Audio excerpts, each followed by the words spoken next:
I'm sorry.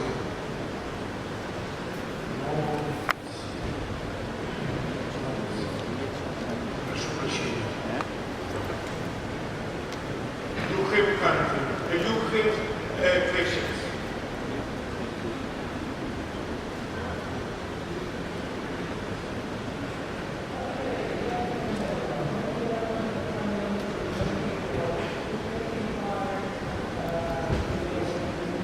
Okay, thank you very much.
New material to your wealth of knowledge about the subject.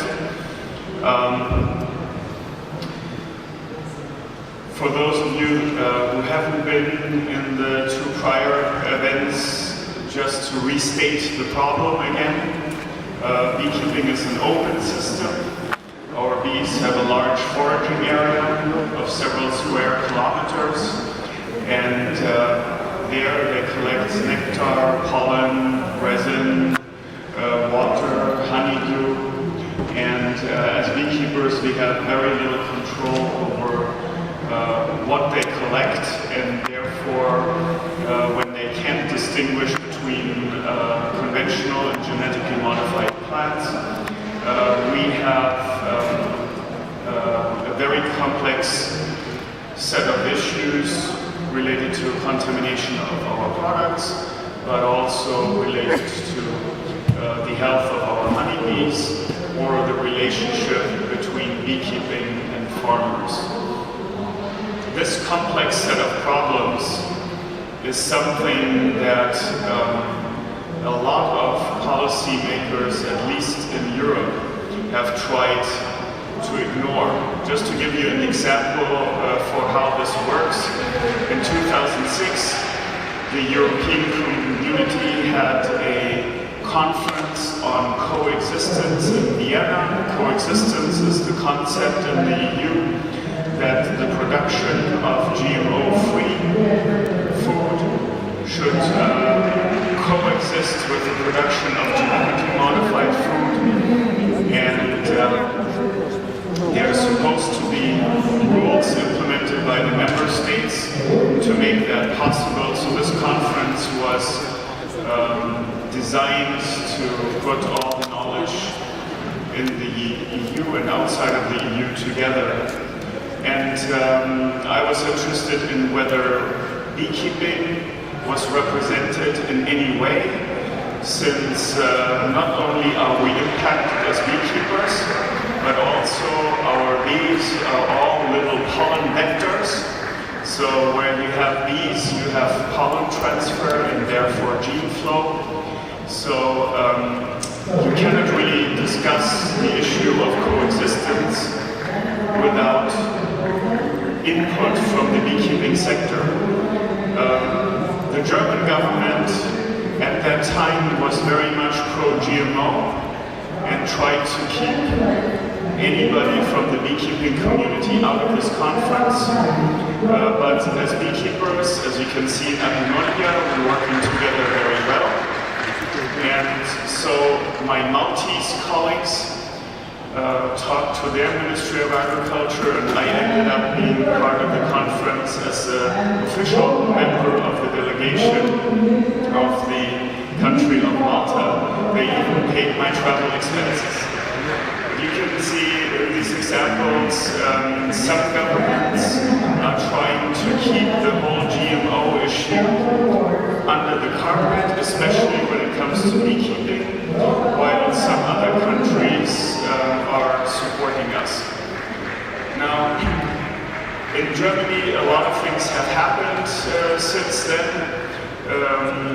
There was a lot of pressure from the public to ban GMOs altogether, even though important German companies like Vyacheslav and Bayer are in this business.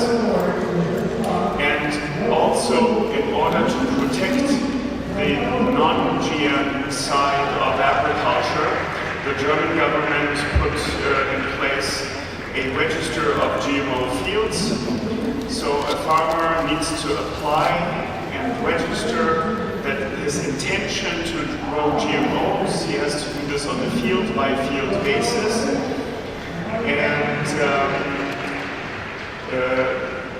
the advantage to the beekeeping community is I can look at this map on the internet. The government created a website where you can actually check whether the location that you're trying to produce honey in has GMO production or not. And you can manage as a beekeeper your contamination risk very well. Actually, according to the rules in place in Germany, you can rely on this register, and you don't have to check your honey for GMOs if you can show that the honey was produced in an area with no GMO production. Then this is accepted both by the government and by the retail sector. But the big question is, even in other countries, you find GMO registers for different reasons. In Chile, for example, in order to have coexistence between GM and non-GM seed production. And the question is, okay, this register looks great on paper. How do we know that in reality an area that looks GMO-free is actually GMO-free? And so if you look at Europe, for example, these are numbers from 2011. There is very little GMO cultivation. It happens in a few countries. The only significant cultivation is in Spain.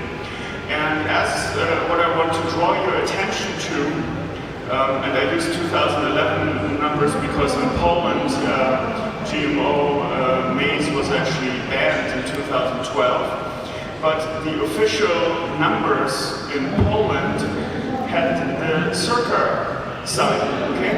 So all other countries had precise numbers, and from Poland it was an approximate number. That doesn't look very well monitored, of course. And it turned out to be a big problem for the Polish beekeepers because, on the one hand, official numbers said there are 3,000 hectares of GM maize in Poland, but nobody knew where it was. And so as a beekeeper, you had no idea whether the cornfield in the foraging area of your bees was genetically modified maize or not. In this situation, if you are trying to produce for customers that want a GM-free product, the only way to find out whether the neighboring field was GM or not is to do a honey analysis later, which is an extremely expensive proposition. This is a good example. We covered this in the earlier events, why it's absolutely imperative that a government that permits GM cultivation takes the responsibility of regulating this properly and helping the non-GM side manage the risk by providing geographic information about where the cultivation actually takes place. So this Poland example is very interesting. Before Poland banned GMO cultivation, the European Commission actually went to court to try to force Poland to put some kind of register or some kind of control in place, because under European rules, you have to come up, they don't tell you exactly what the system is supposed to look like, but at least you have to have a system. You have a similar situation in Spain. There, the beekeepers have a general idea where the GM cultivation is concentrated, but precise information is not available to the beekeepers either, which just increases the analysis cost. Now, in the EU, if you ask EU officials, they will tell you, oh, we have GM monitoring in the EU. But actually, when you dig a little bit deeper, it's the industry monitoring itself. So far, this may change in the future, but so far there has not been independent monitoring of GMOs. EU regulation requires that if you are selling GMOs in the EU for cultivation, you have to have a monitoring plan. And a lot of noise was made by the industry that they in fact have a monitoring plan. And now let's take a closer look on how this plan works. The monitoring is actually done through a farmer's questionnaire. It's supposed to monitor all kinds of things, including impact on the environment. So I got my hands on this farmer's questionnaire to see how they're getting this information, because when you went to meetings in the EU, there were great presentations with elaborate statistics on how this monitoring shows that there is no impact. So let's take a look at the farmer's questionnaire, for example, for insects. So the farmer was asked, whether he saw any changes, in the occurrence from wildlife, for example, insects, as usual, more or less, or don't know. We have similar things for birds and mammals. When a representative from Monsanto presented this in a conference together by the EU Commission, I asked the representative from Monsanto what was the point of observation for the data. So how did the farmer actually figure out whether the insect populations or the bird populations or the mammal populations around GM fields has changed in any way? And after a little bit of back and forth, they had to admit the point of observation was this, okay? The cabin of his tractor. Okay? So there was nothing that said the farmer had to go out on the field and check anything. There was no training of the farmers. There was no checking of whether what the farmers did was of any value, so they didn't even have a monitoring of the monitoring. So simply the farmer filled out this questionnaire after looking at this landscape, and from the cabin of his tractor he determined changes in bird population, mammal population, and insect population.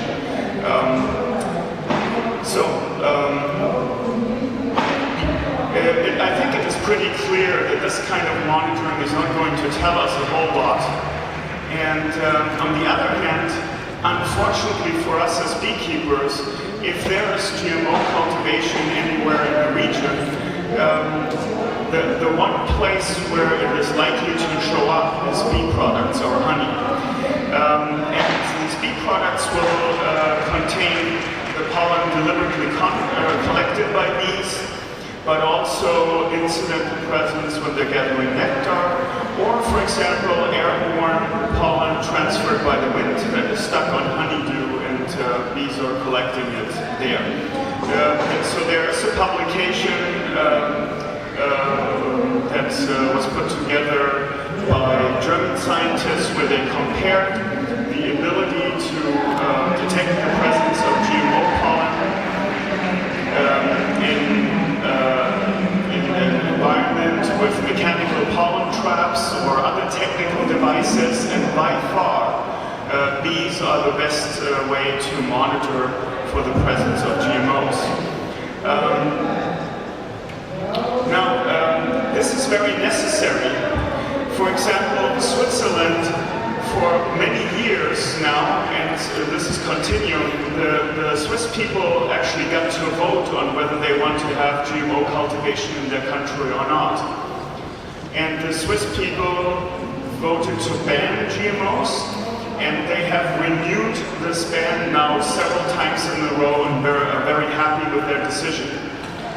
So you would assume that Switzerland is GMO-free, but monitoring, not by bees, but just checking some high-risk areas, for example, train tracks, they found in Switzerland that along transportation routes you can find GM canola growing, because GM seed is extremely light, extremely easy to blow off train cars or trucks.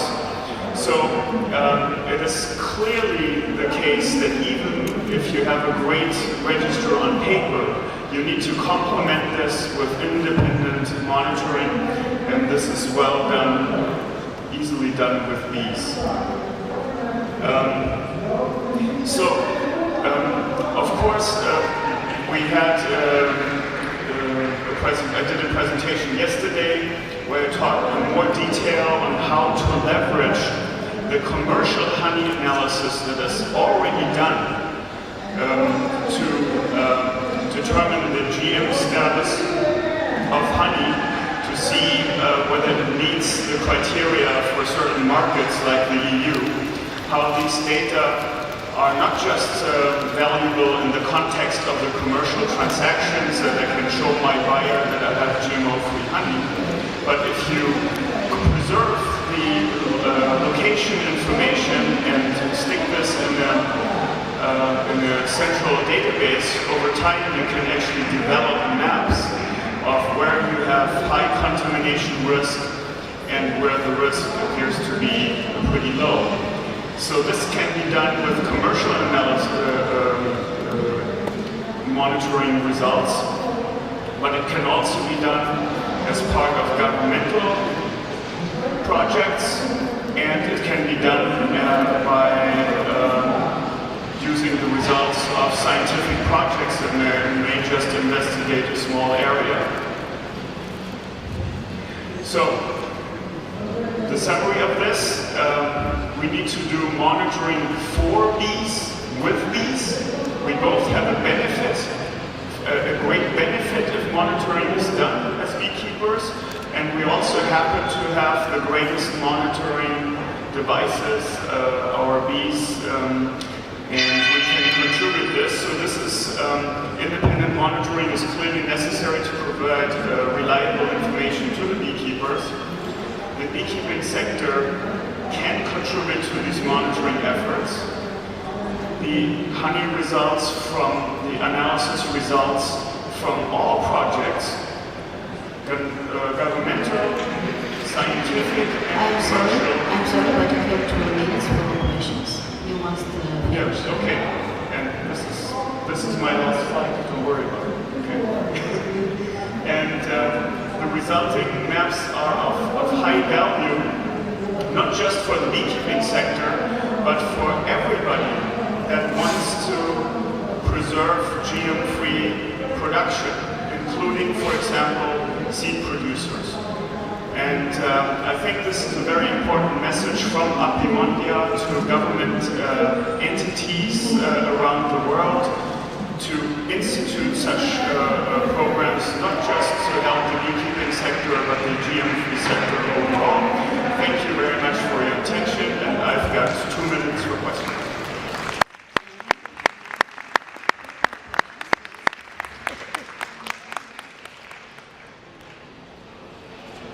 Who have questions? Anybody? I appreciate your work very much. I just thought you mentioned, what do you feel about how beekeepers can actually spread GMO pollen with migratory beekeeping practices where certain types of pollen under certain weather conditions can stay viable and be hives for several days? And I just thought that you mentioned, like, hear your thoughts on that. Thank you. Well, yeah, this is something that I alluded to in the very beginning, because in the whole context of coexistence, bees are pollen vectors, even if there are just in a single location, but of course also if you move with the bees. And also the migratory beekeeping can change. We have some GMO models where they're modeling coexistence and they think they have a separation between fields. But if in the middle of the separation zone, the beekeeper says this is a great place to put my bees, a migratory beekeeper or maybe coming in for pollination, then the separation zone no longer functions because now you have hundreds of thousands of pollen vectors. So clearly the GM cultivation complicates the relationship between beekeeping and farming, either because the beekeeper is affected by GM cultivation, or for example, because the beekeeper may not want to come to provide pollination services in a certain area because his honey will be contaminated in this area. So even a non-GM farmer that needs pollination might be affected by his neighboring farmer growing a crop that drives off the beekeepers. It's a very, very complicated issue, and it's a very valid point that you're making. Any other question? Nobody here from Monsanto? Okay, all right, thank you.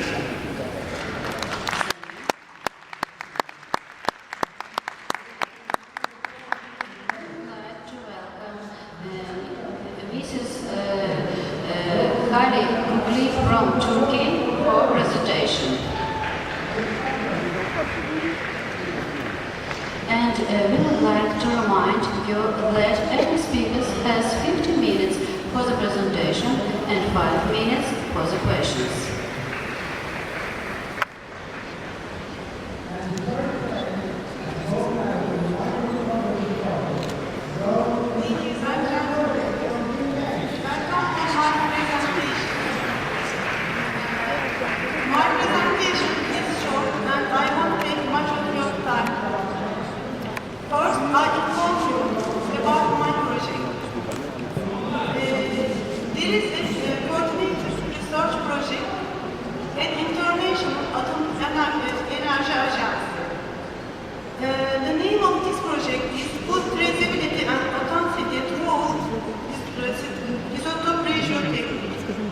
And I am working Turkish Atomic Energy Authority and my team wanted to study parallel to this project.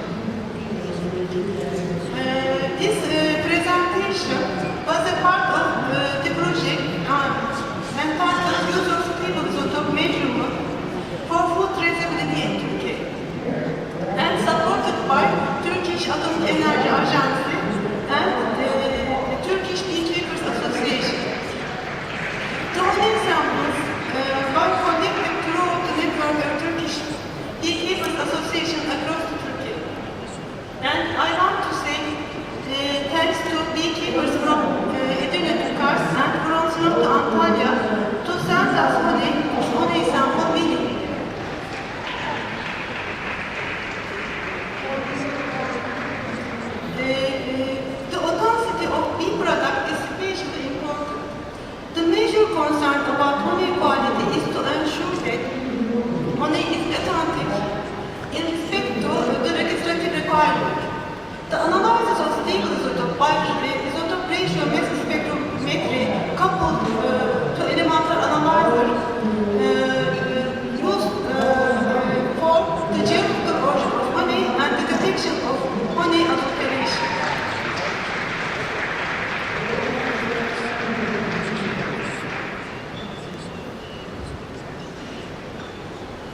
authentication ensure us eliminating reaction as a source of the contaminant, declinating reaction consistent with the source of the tree, contribute to traceability of food items, region of origin authentication, and in some food, for example, oils, vegetables, and etc.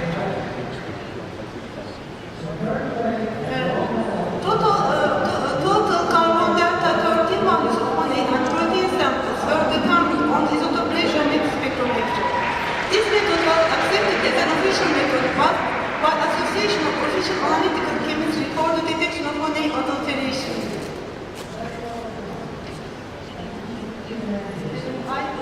I want to show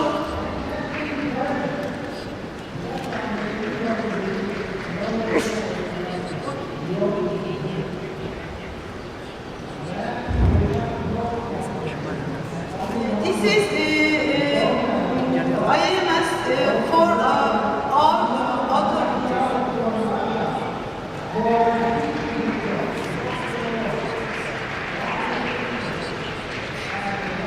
Honey consumption has increased during the past decades as consumers prefer nature and pure products with no additives or preservatives.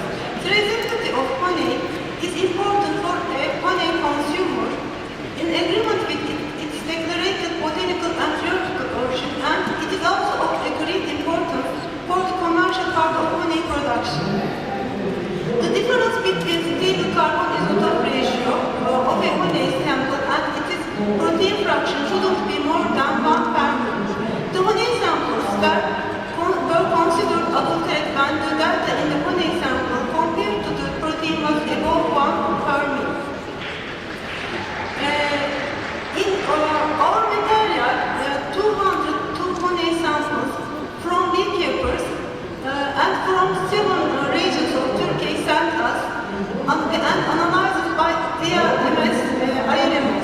Honey and its associated protein extract determined for the geographical distribution of honey across Turkey. Can you see on the map the sample come from Ea-Irm city?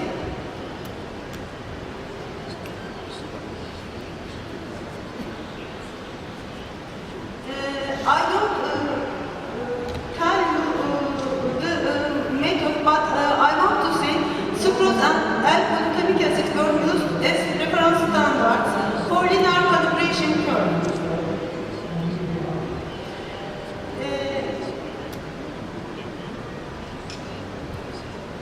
Okay.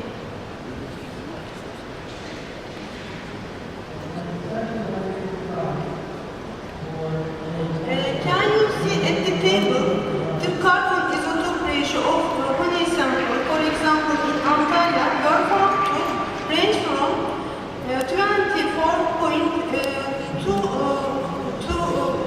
420 to 24.916, etc. Can you see it?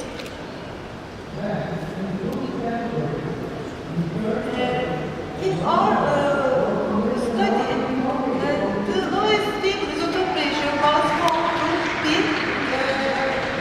this value in honey sample from Denizli. The highest was come from Antalya.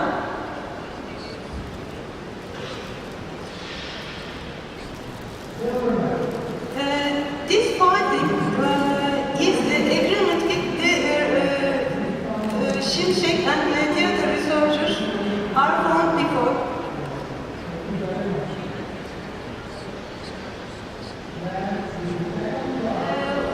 This is important for the same samples having very close values for honey and protein, which is observed when honey is pure. For example, honey sample from Archimandrite 0.020 and 0.046 for Tunçeli, 0.032.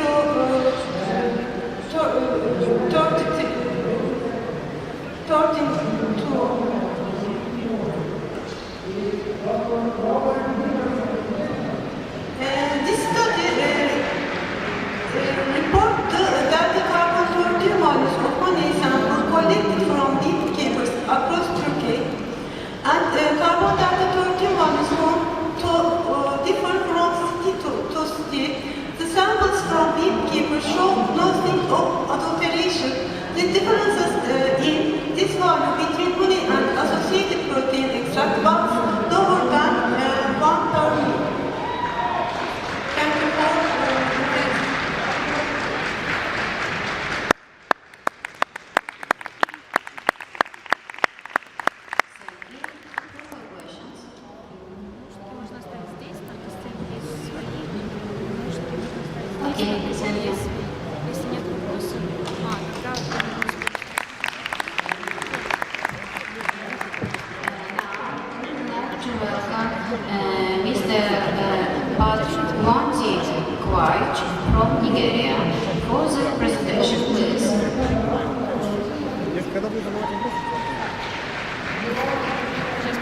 Is here Mr. Patrick Vadi?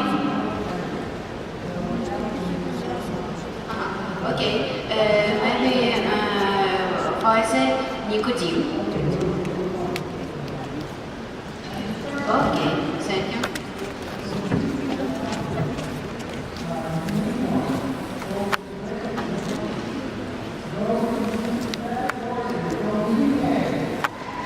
Уважаемые коллеги, хотя вы видите меня в отношении священников православной церкви, но я являюсь ученым в области геофизики.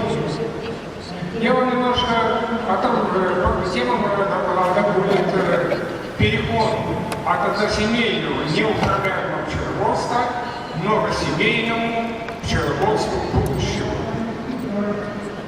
Для того, чтобы вы уяснили себе суть моего доклада, мне хотелось бы рассказать немножко про историю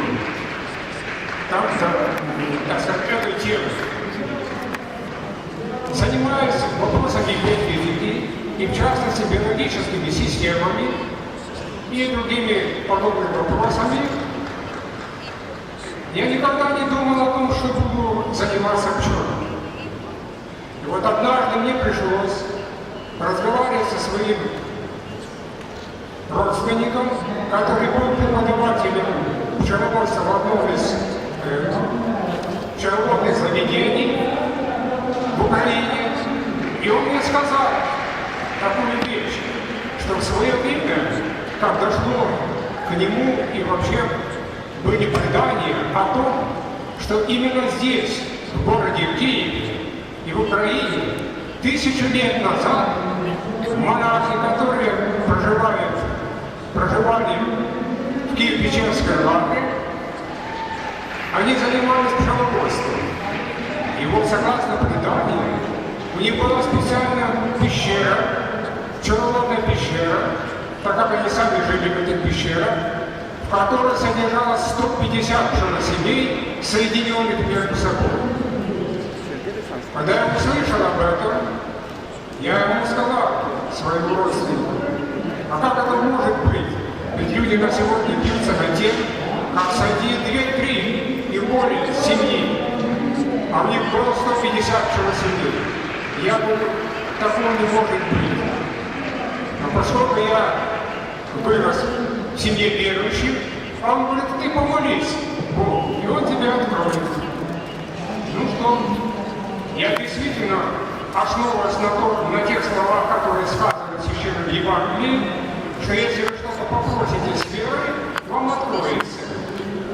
Ну, я не буду вам говорить о том, как это происходило, но когда я попросил, действительно, прошло не сам словесно попросил, а душа моя попросила. Реальные энергии, сведения, которые пошли. И вот вскоре пришло разумление о том, что это действительно реальность. А когда я мысленно задал вопрос о том, а можно ли в наши дни осуществить это, когда не женский голос, такой проникающий внутрь, извне, ответил, что если ты встанешь на такой путь, по которому шли монахи и Печерской лавры, то вам откроется даже более того, что было открыто монахам.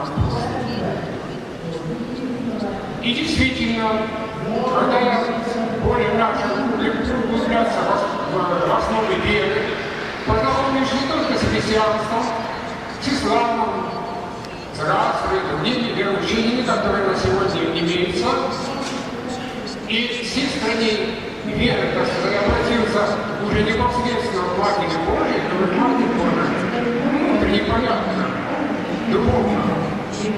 А как это осуществить? И когда начали открываться нам, через меня, естественный закон образования пчелиной семьи, который вы можете увидеть сейчас на экране. Почему я так подумал? Почему именно мне это открывается? Ну, наверное, потому что все-таки занимаюсь наукой, я думаю, не как познание биологических систем с одной стороны, с другой стороны, так сказать,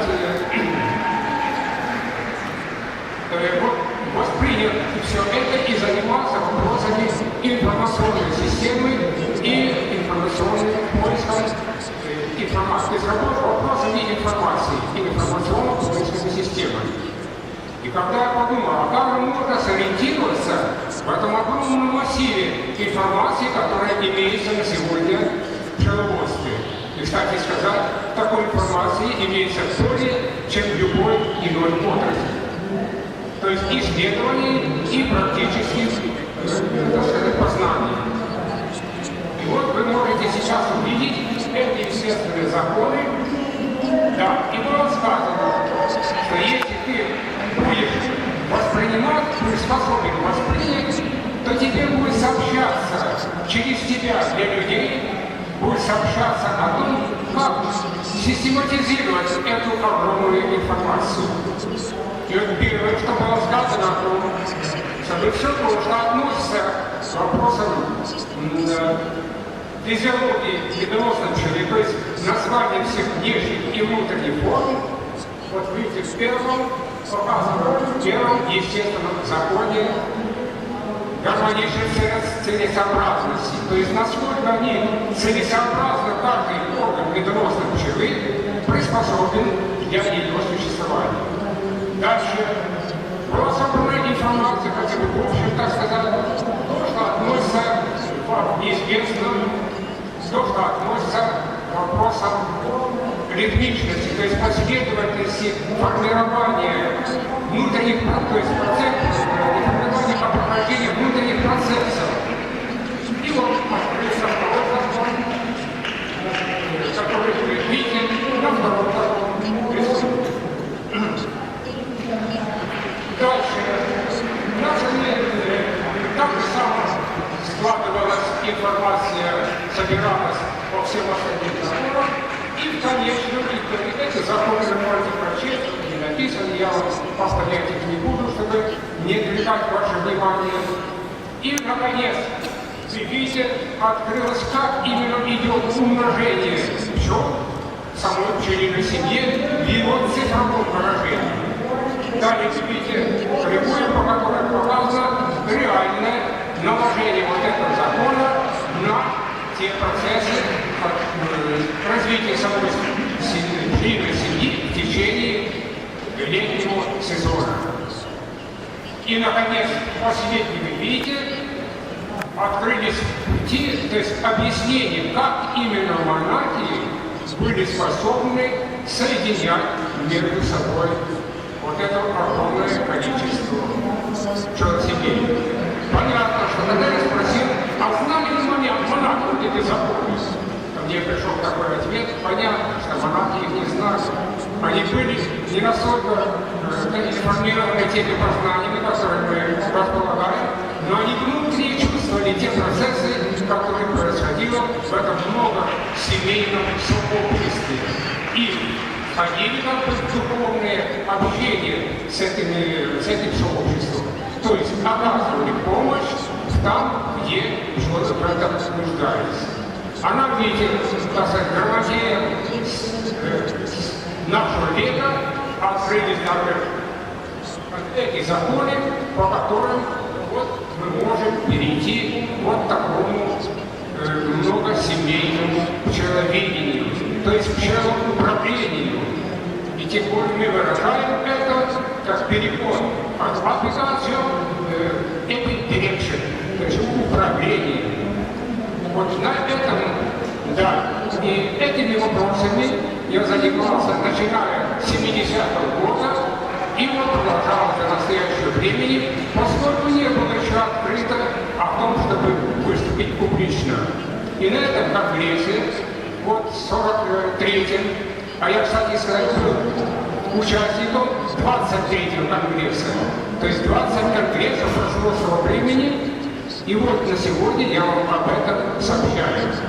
И я бы даже предложил назвать этот конгресс переход от односемейного неуправляемого пчеловодства к многосемейному пчелоуправлению.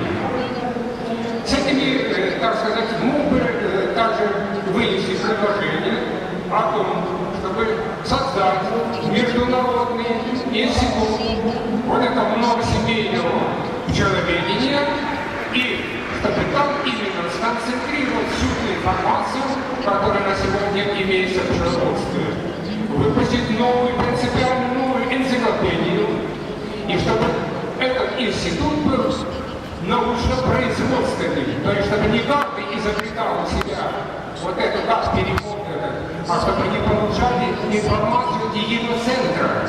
И тогда вы действительно те участники, которые, то есть видите, люди страны, которые будут участниками поддержания, финансового поддержания такого института, они бы могли получать эту информацию. Более того, такой институт мог выдавать все те новшества, которые будут поступать в него на уровне документов для получения патентов тех людей, которые будут давать новые открытия и новые познания. Вот такие мои предложения. А как уж принято это, мы делаем заявление, как это предложить.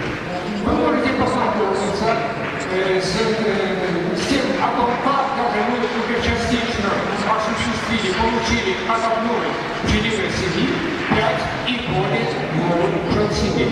С этим можете познакомиться.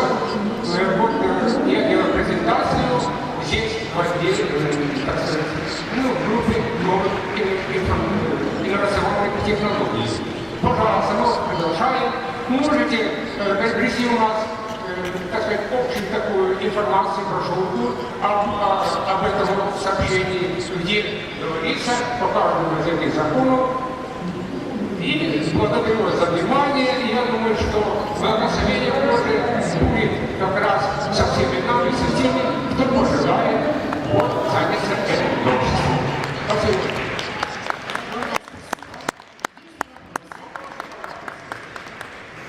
С вашего разрешения вопрос задать. Можно?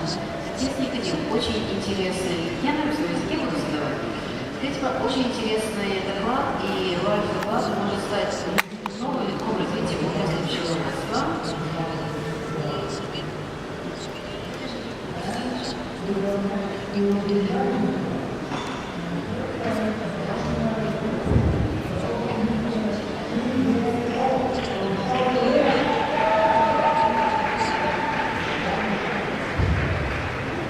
Скажите, пожалуйста, это может стать новым витком развития не только пчеловодства, а прорывом. Скажите, пожалуйста, какой социальный, экологический и экономический эффект от такого способа ведения пчеловодства? Этот вопрос я не считал. Что современные, неуправляемые пчеловодства, я сейчас являюсь директором научно-производственного института в Азии. И мы, так сказать, проводили анализ специалистами на сегодня односемейных пчеловодства и имеют потенциальные возможности не более 15-20%. 80% не реализованы. А как на основании чего, пожалуйста, пчеловоды получают отдельные пчеловоды, получают 100 и более килограмм меда с обращенной семьи, а средний показатель, как вы знаете, не более, показатель не более 15-20 килограмм. То есть, прежде всего, это экономическая эффективность получения продукции. Да, экономическая эффективность, пожалуйста, 15-20%.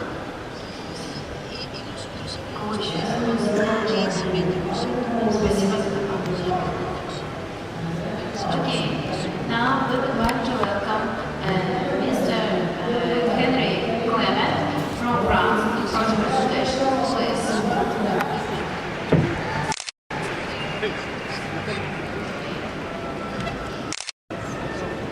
You have 50 minutes for presentation and 5 minutes for questions. Okay?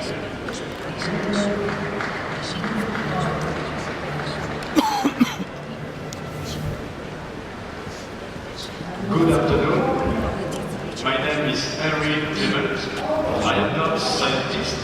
I am beekeeper in the south of France with 300 hives, and my English is not very good, but I try to explain to you the program Bees of the environment. Enough Federation, and he was during 12 years president of French Federation UNAF. UNAF is created in 45 in several years, 100, and we have 22,000 beekeepers and 500,000 hives, important federations.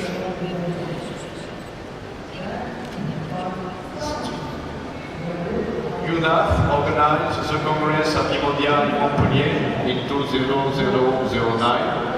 It's a real success for beekeepers and for the bees.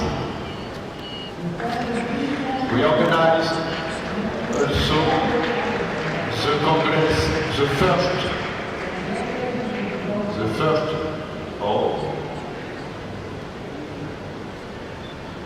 European Congress in Anjos last year with different delegations, and the title of the Congress with beekeepers and farmers engaged at the same territory. In France, we have a great problem in 95 with a great problem with the losses of bees. And the bees are an alarming situation. Since 95, 30 or 40% of bee colonies are decimated each year. And the queens not fly 4 years for 2 years, so real problem. The beekeeping French is in crisis as never. French reproduction trend regularly. In 93, we have 32 or 43,000 tons in France, and in 2010 we have just 15 tons, and it's a catastrophe. And the only import are trapped in 20 years is terrible. French Federation UNAF organized the war against pesticides because the losses of the bees, we have different reasons: pesticides, agriculture evolution, environment, weather, but also varroa, and also now Asiatic frelon, Vespa Valentin. But the most important responsibility is pesticides. With other federation of beekeepers, we are in the beginning of war against pesticides. France is the first country in the world of the war against pesticides begin. We have the chance to help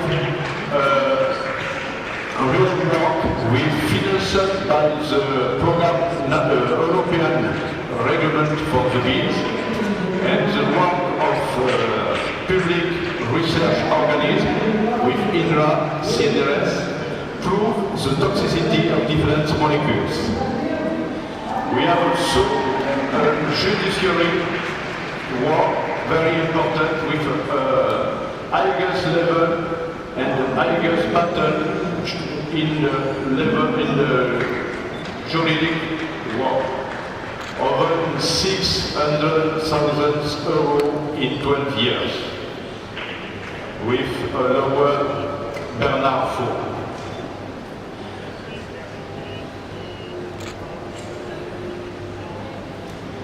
We have also a great work with the medias. We organize different roundtables with media because it's very important for the political power decision making. But in several years, with the scientific, with the legal media battle finally achieved some victories. In 1999, withdrawal of insensate Gluschenko imidacloprid on sunflower. 2004, withdrawal of Gluschenko on corn. In 5, France banned the use of treponine in French fields.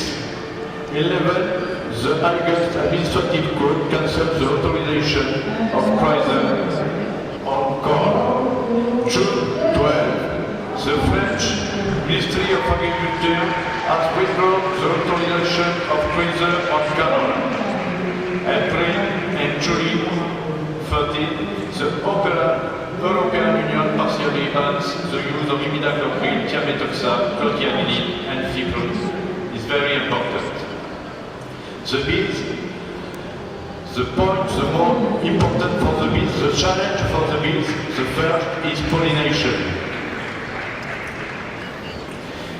We have the impact of pollination in the food is very important. 35% of food research depends on bees and represent 153 millions of turnover worldwide.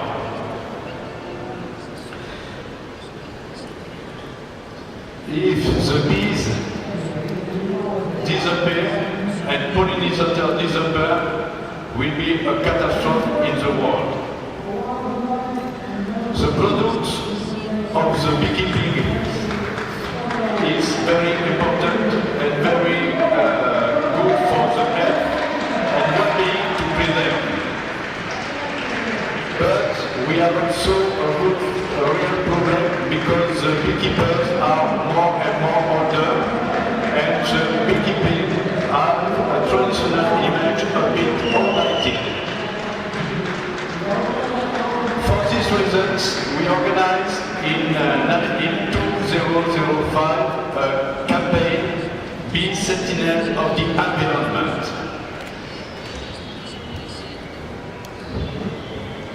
It is a campaign of communication and sensibilization for the media, for the local administration, for company, and because the bees is a very challenge for the future. Future of the bee is our future, and bees take questions about what agriculture for tomorrow, what environment, what food, what relation between humans and nature.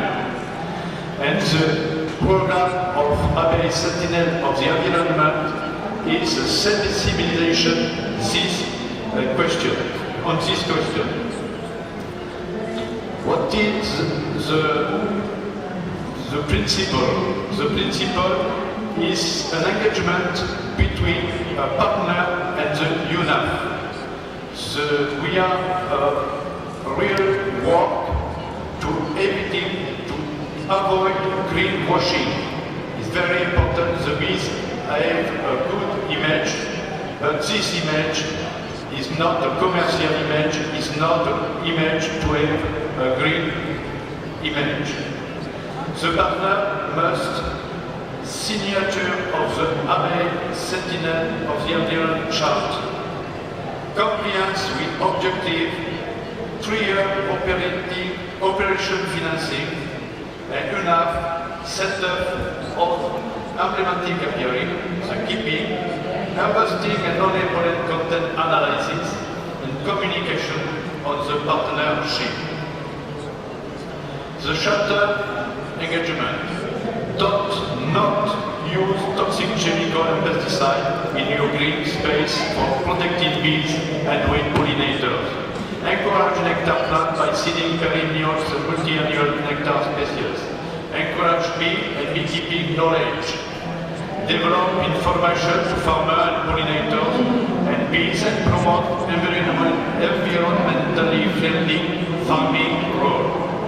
Promote the role of the bee as sentinel of the environment, actor in biodiversity. Assist in the installation of new apiaries and new beekeepers.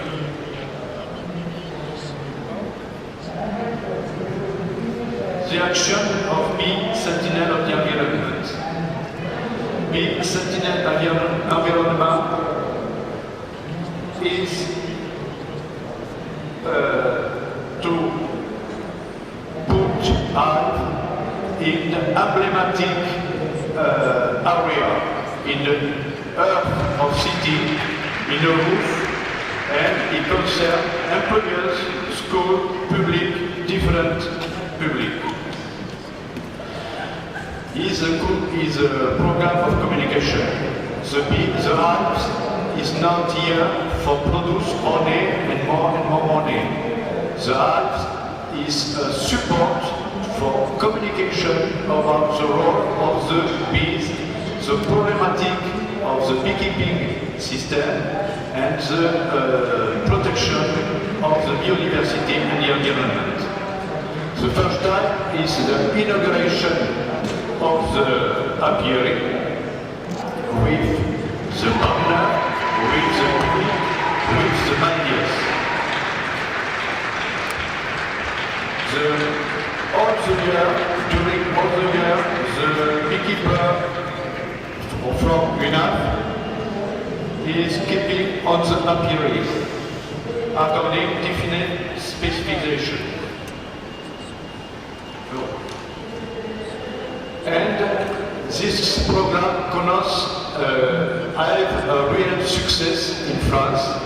We have 60 partners in all France, and before 2 years, during 2 years, and every year in June, we organize the powerful relay to protect bees and beekeeping and alert the politics about the UNAF fight and the war from beekeepers to save the bees.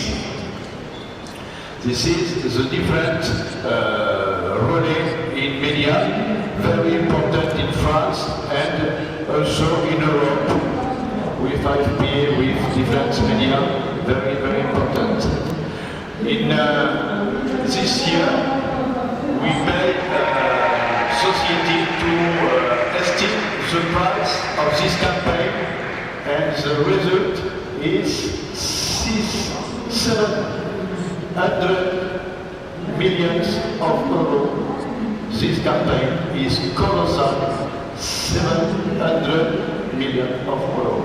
Very important. And the bee Sentinel of the environment is one of the activities of the UNAF. Is not the only activity. We have different action like Federation of Beekeepers, but we have also very real work to have lobbying with politics. And this year we create a committee of politics, of senator, of deputy about the bees for a real work for save the bees in France. And I think it's very important to have this committee with the parliament in Europe to have a lobbying with the commission on the different subjects concerning the bees. Well, thank you very much.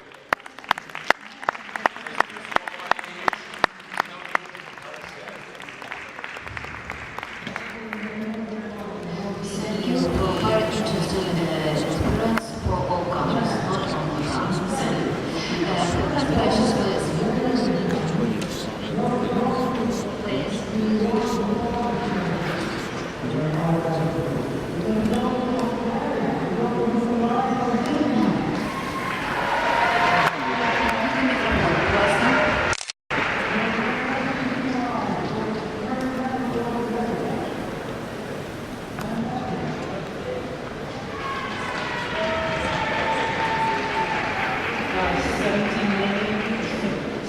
Something brutal with the publicity.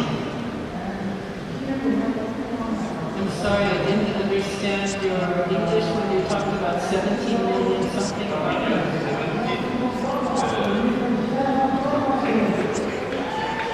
It's hard to hear. 700,000. excuse me, 700,000 euros is the evaluation of this program just for the happy days this year during 4 days. Is money raised or money spent? I don't understand, excuse me. Money coming to you? Yeah? Money coming to you or money spent? No, it's an evaluation. The partner pay for this action during 3 years. This Anjos is a little city or a big factory, and during 3 years we will work with the partner for the communication. But 600,000-700,000 euro is the evaluation, is not the price of this campaign. And if different beekeepers of different countries want help the same program, you can discuss with me, and it's possible to have a relation and no problem. And it's okay. Thank you. Who next? Okay, I don't have a question. I just want to thank you for the great presentation and the great work you're doing in France. I can tell you from the European perspective that the groundwork that you laid in France meant that not only did the French government vote for the proposal of the Commission to ban the nicotinoids, they helped us at the European level to convince other member states to vote for it. So your groundwork was essential for this, and I want to thank you for it. Is also a result of this campaign, and another result is in France, like different countries, more and more young people go to the beekeeping, and it's very important. Thank you. And now we have a 20 minutes break, and then come back here.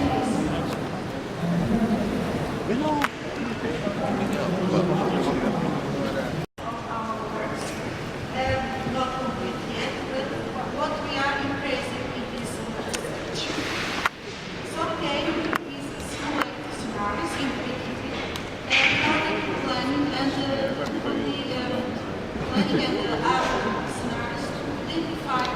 Sorry, may I ask what the medal is for? For our journal, the Journal of Agricultural Research. All right, congratulations. And we put together many information, physical parameters, geographical parameters, resource, water resource, land resource, and kinds of information. The planning is very important in many areas, different areas, and for beekeeping important also.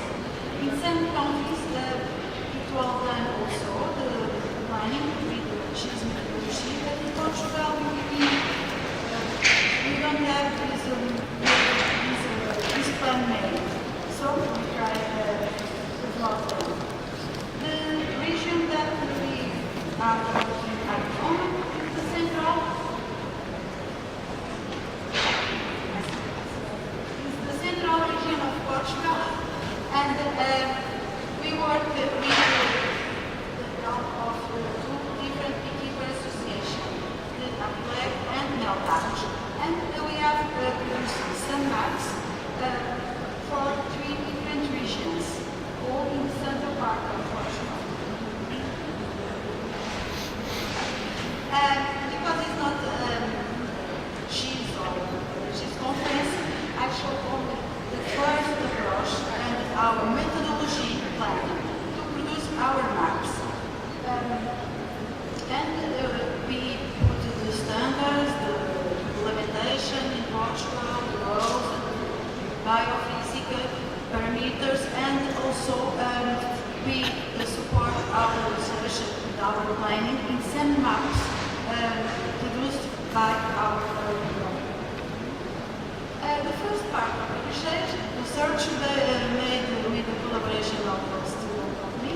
We work in Philophilic composition and we put all together the different maps.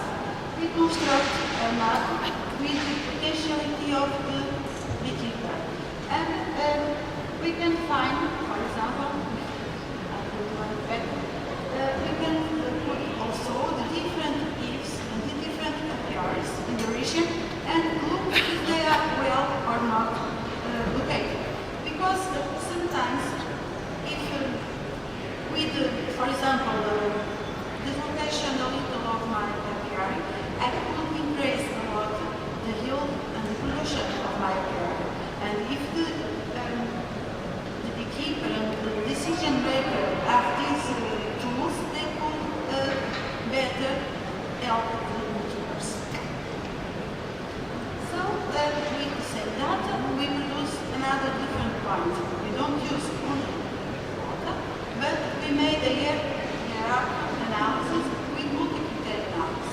So we select physical parameters, infrastructures, and fits, because there are plants that are better to produce nectar and to produce pollen.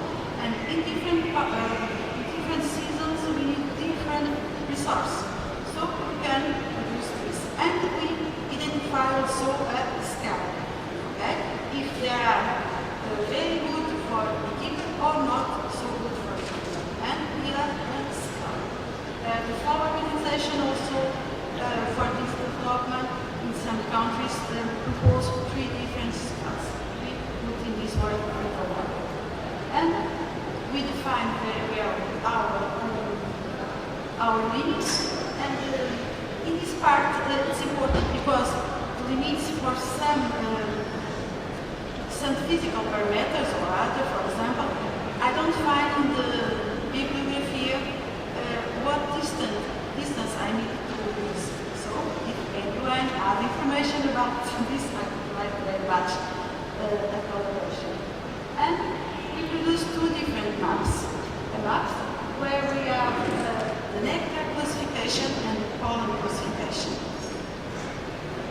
And in the final, the first plan is to produce only with the information, not trade. And the second one is with the information, with the hierarchical classification. And our zones are different. Now, it's not in English, but it's only to see that our model creates with other labs, and right now it's a little more hard also.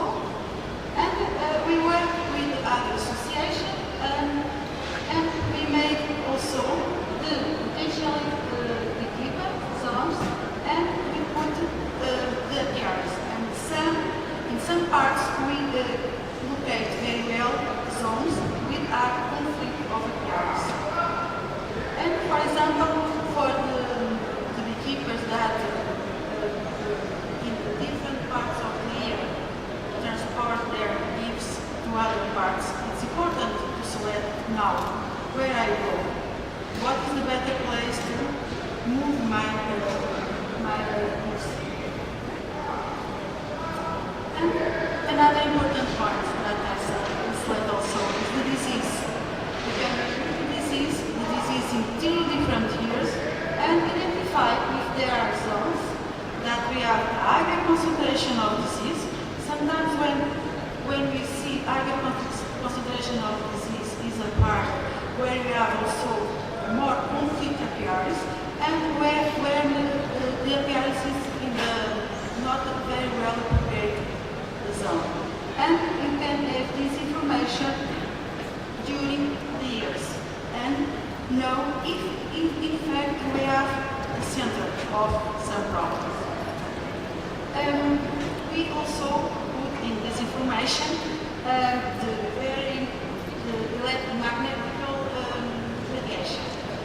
It's very well known, very well documented in the bibliography that the electromagnetic radiation affects the life of humans, of birds, or animals, and bees also, insects usually. And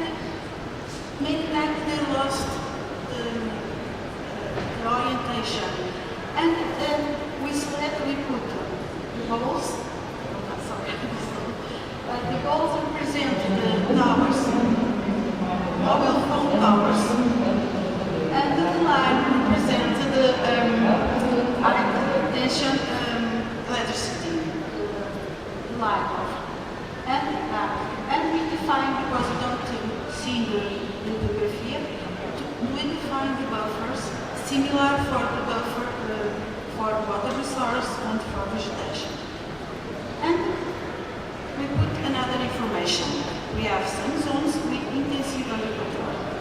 And when we know the farmers use chemical in agriculture, and we try to put in blue these zones. Some of these zones are in the same layer of zone with potential, but it could be a problem because they use some chemicals. And it's very interesting because we see that all analysis made in this region, we find some disease. But be careful, this is not a conclusion. To be a conclusion, we need design and identify robots, design methodology to study this. Okay, but we saw. Let's see this. Sorry. At the moment, this is our vision. When we have all our layers or our maps, and when we go to the field to try to get the points, we have a small program in the GIP system with a questionnaire, and I put all the information around the API.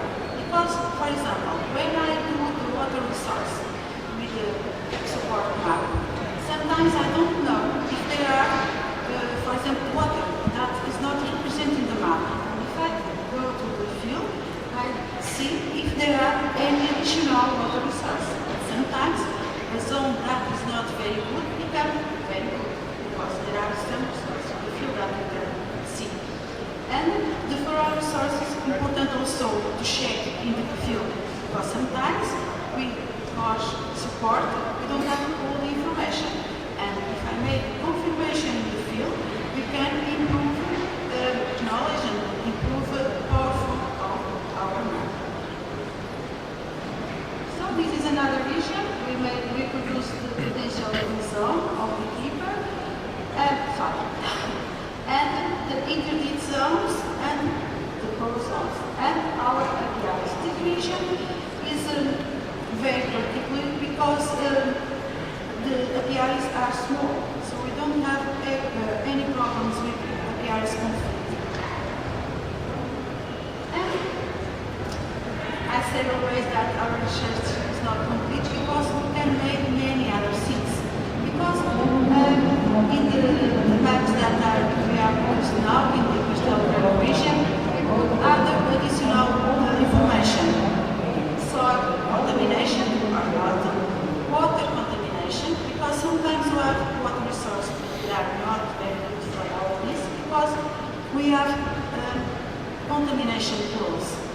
We can, if we do regular analysis or body analysis, I can put this information in our maps also. And for our resource, and another important point that I think would be very important, the problem of chronic collapse disorder. If I know well how many leaves I lost in each year and each point, I can know if there are a problem in a specific region and what kind of chemicals are used in the specific agricultural farm. As conclusion, this study allows to build maps of potential keepers, zones, and also provides a tool for planning future years. I think it will be a very good tool for the association or for the institutional and for the beekeepers also. Because the idea is to produce a small software where the beekeeper after maps are all the information and can select.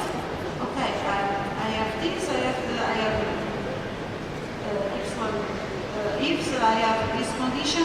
Where is the better place to put, or where I need to put, where I do to put my ifs on my backyard? It was also shown in the beekeeper planet map as for 2% higher focus of disease. And also information produced in the form of thematic mapping is an important management tool to improve beekeeping. And it's very important also that this mapping is always located to the governmental the higher association, because it's important we have all data and all important data to put in these maps for all candidates. So I would like to thank you to the people, some pictures in the web, but the colleagues that work with me in this part of the work, and also to INAC that support my participation in this conference. Thank you very much. It's very interesting and important for modern beekeeping. Who has questions, please? Okay. Дівчатка, де мікрофон?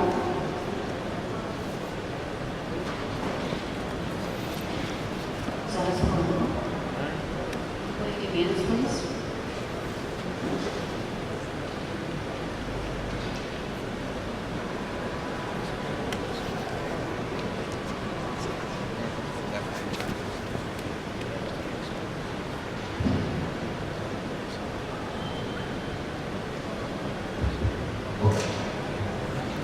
Thank you for the interesting presentation. I was interested. So all the data that you presented were collected by yourself and your colleagues, or there were some institutions that... It's the support because we have our territory and we use business. Right? Sometimes when I have possibility, we go to the field to check and we rearrange our maps with our data.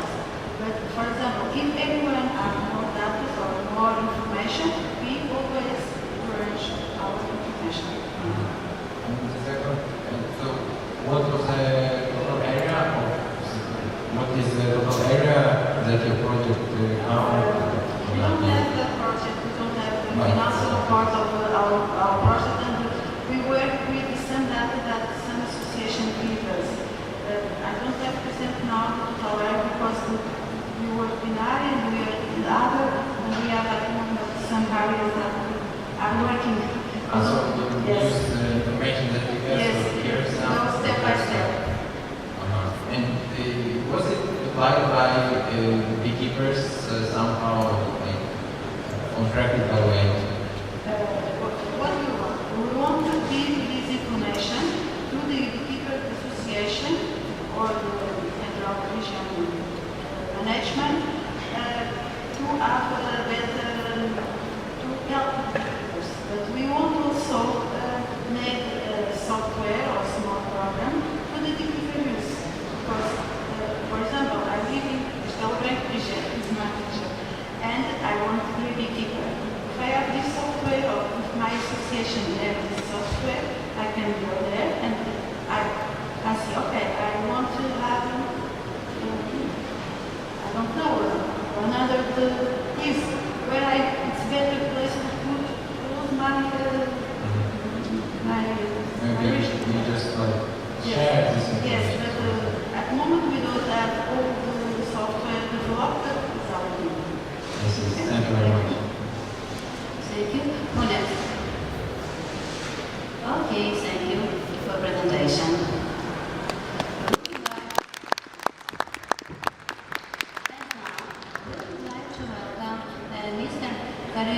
Mrs. Karyne from New Zealand for her presentation, please. You have 2 minutes for presentation, about 5 minutes for questions.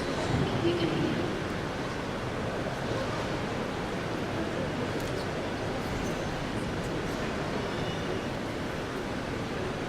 Good afternoon and welcome everyone.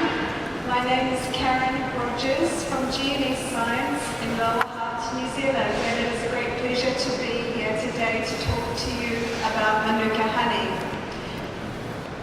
My talk honey fail C4 sugar testing that is done around the world in international agencies. New Zealand has a problem with its honey. It is currently causing an economic barrier for Manuka honey that we cannot export Manuka honey overseas because it fails a C4 adulteration test. Yet the honey is genuine, it is not adulterated. So I have been doing some work to understand which honey fails and why, and primarily Manuka honey is the key New Zealand honey that fails this test. So what do we analyze to find if sugar has been added? Well, we use carbon isotope ratios which detect differences between honey, which comes from C3 plants, and cane sugar, which beekeepers can feed bees, which come from C4 plants. There is a difference in isotopes, and you can see we have cane sugar at around -10 and C3 plants at around -25. So we apply the AOAC method, 998.12, and this method detects the presence of added cane sugar or corn syrup to honey. However, this method does not calculate the real sugar content. It only compares the isotope of the honey with the isotope of the protein. And we use these two isotopes for a formula.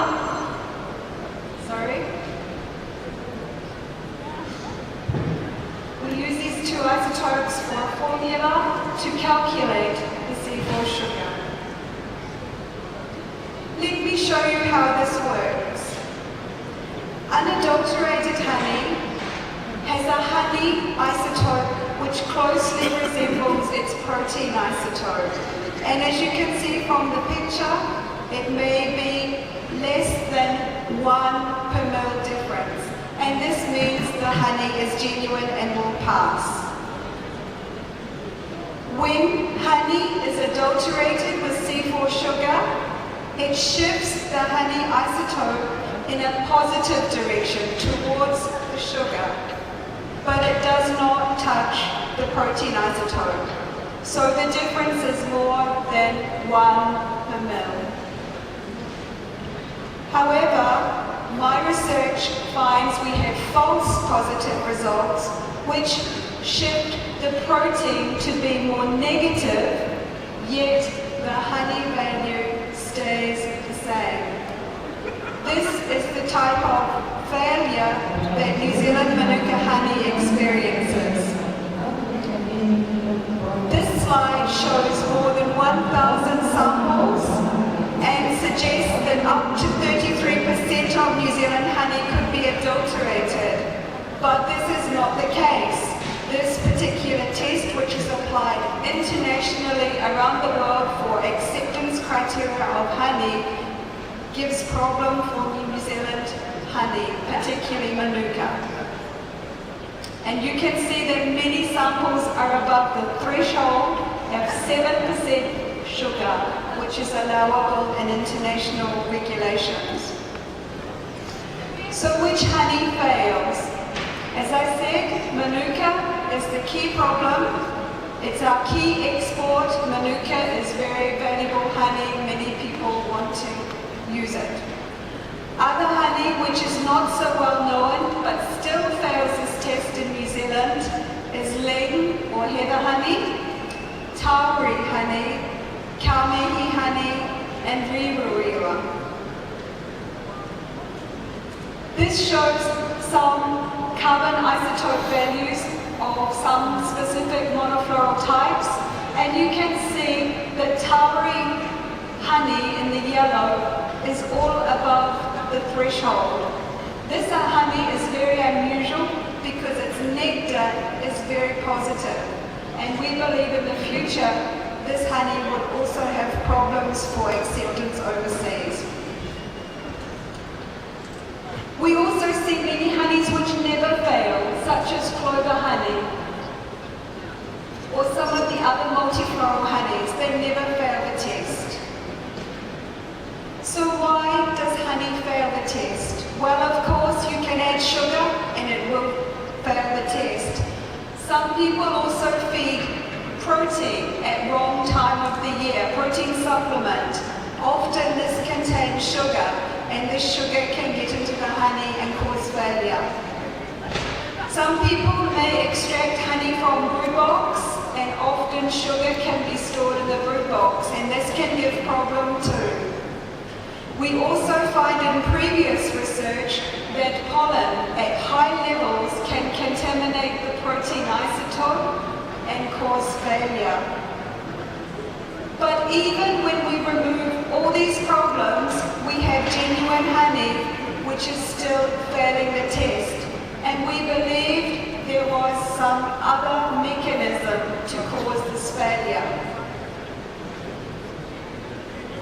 We conducted an international ring test last year with 10 international laboratories, and we take away protein of the pollen, and it makes a good difference, but it does not solve all the problem. And I refer to a publication which discusses the problems of pollen contamination.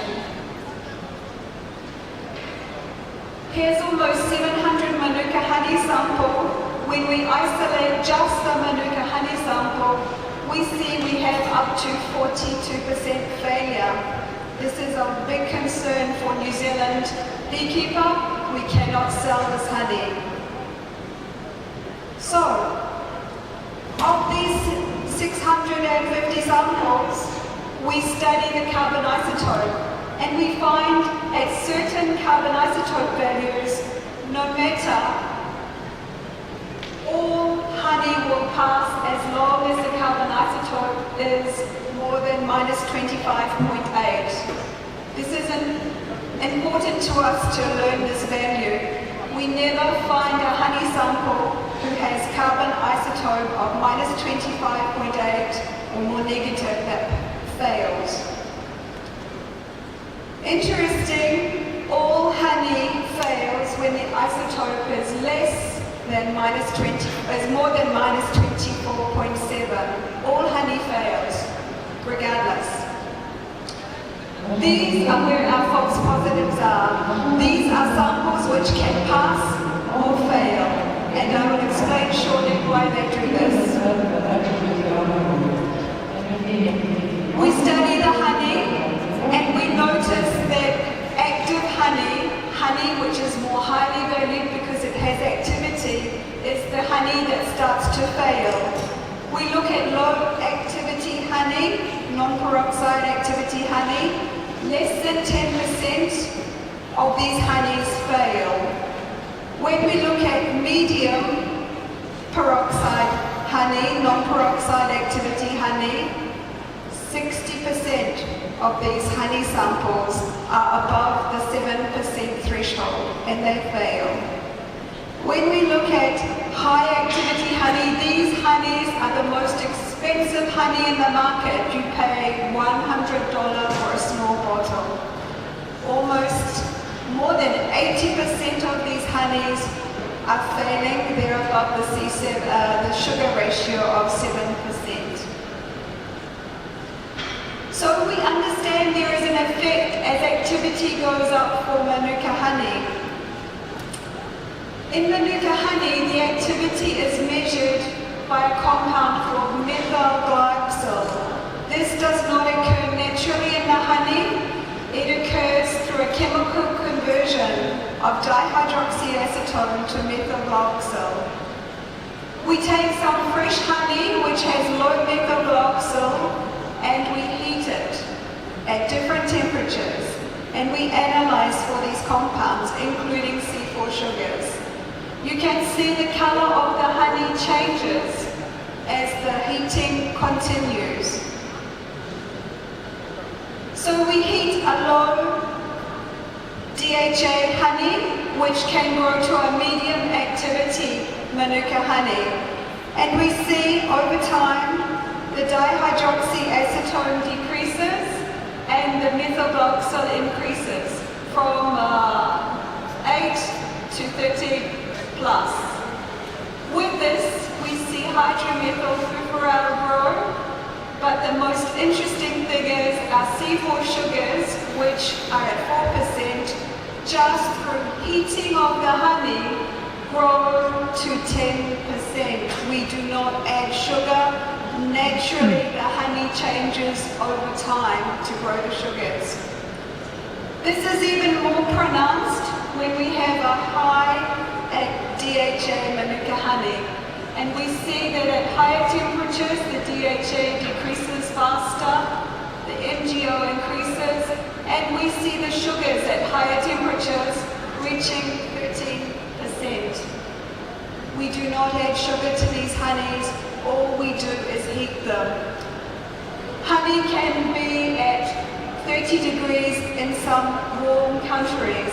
So if your honey is not stored cool, of course your honey sugar levels will raise no matter what. We have a new challenge in New Zealand for Manuka honey. The harvest storage, once you take the honey from the hive, is critical. As the non-peroxide activity in Manuka grows, so do the apparent C4 sugars.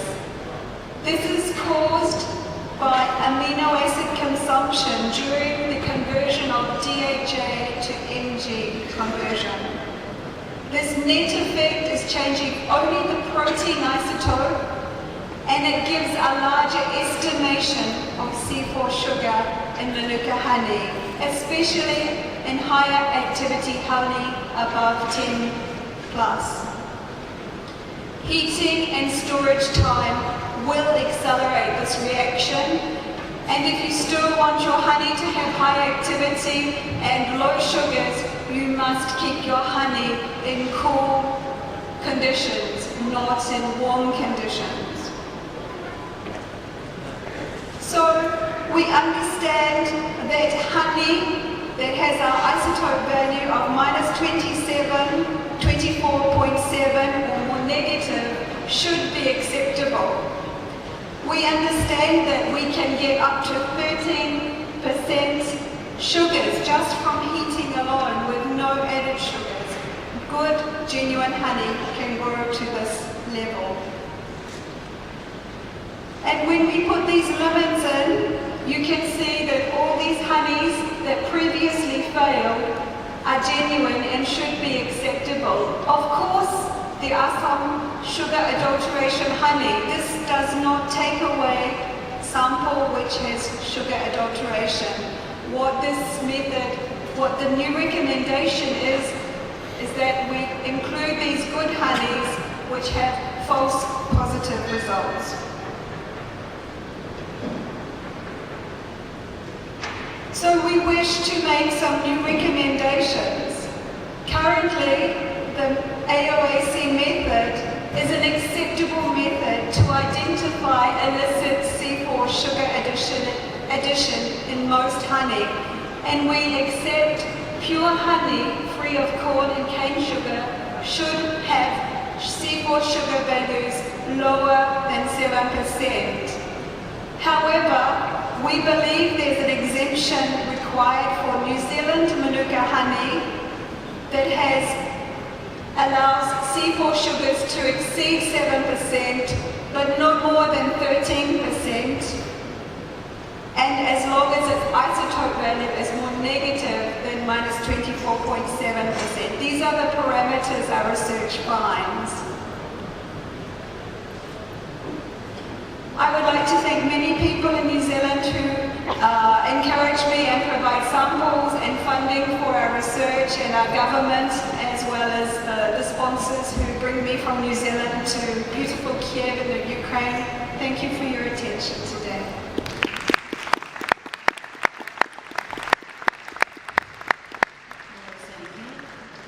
Questions, please. Okay, thank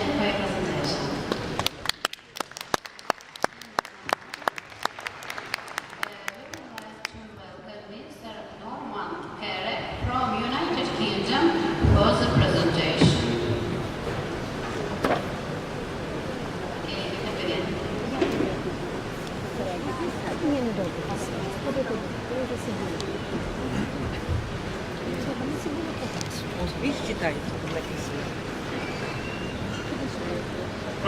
good afternoon everyone. It's good to see that so many people have survived the endurance test of this weekend and are still here.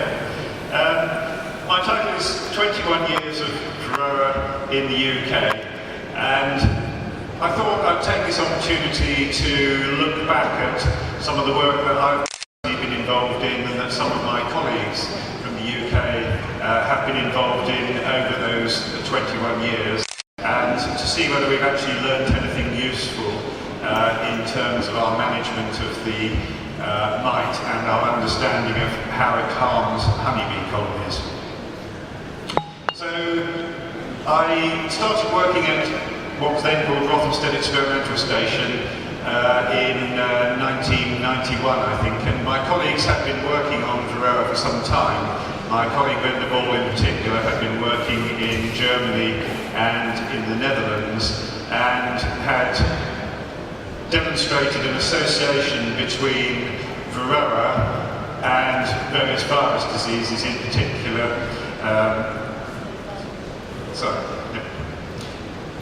I shall have to go a bit more slowly for the translators. My colleague Venderball had demonstrated an association between the varroa mite and various virus diseases, principally acute paralysis virus in Germany and the Netherlands, and demonstrated that the damage to honeybee colonies infested by the mite was directly related to this. And other colleagues of mine had actually been collecting samples of dead bees from apparently healthy colonies for about 30 years for analysis of viruses. So we were in a really privileged position that we actually knew a fair bit about the naturally occurring incidence of viruses in these colonies over many years. So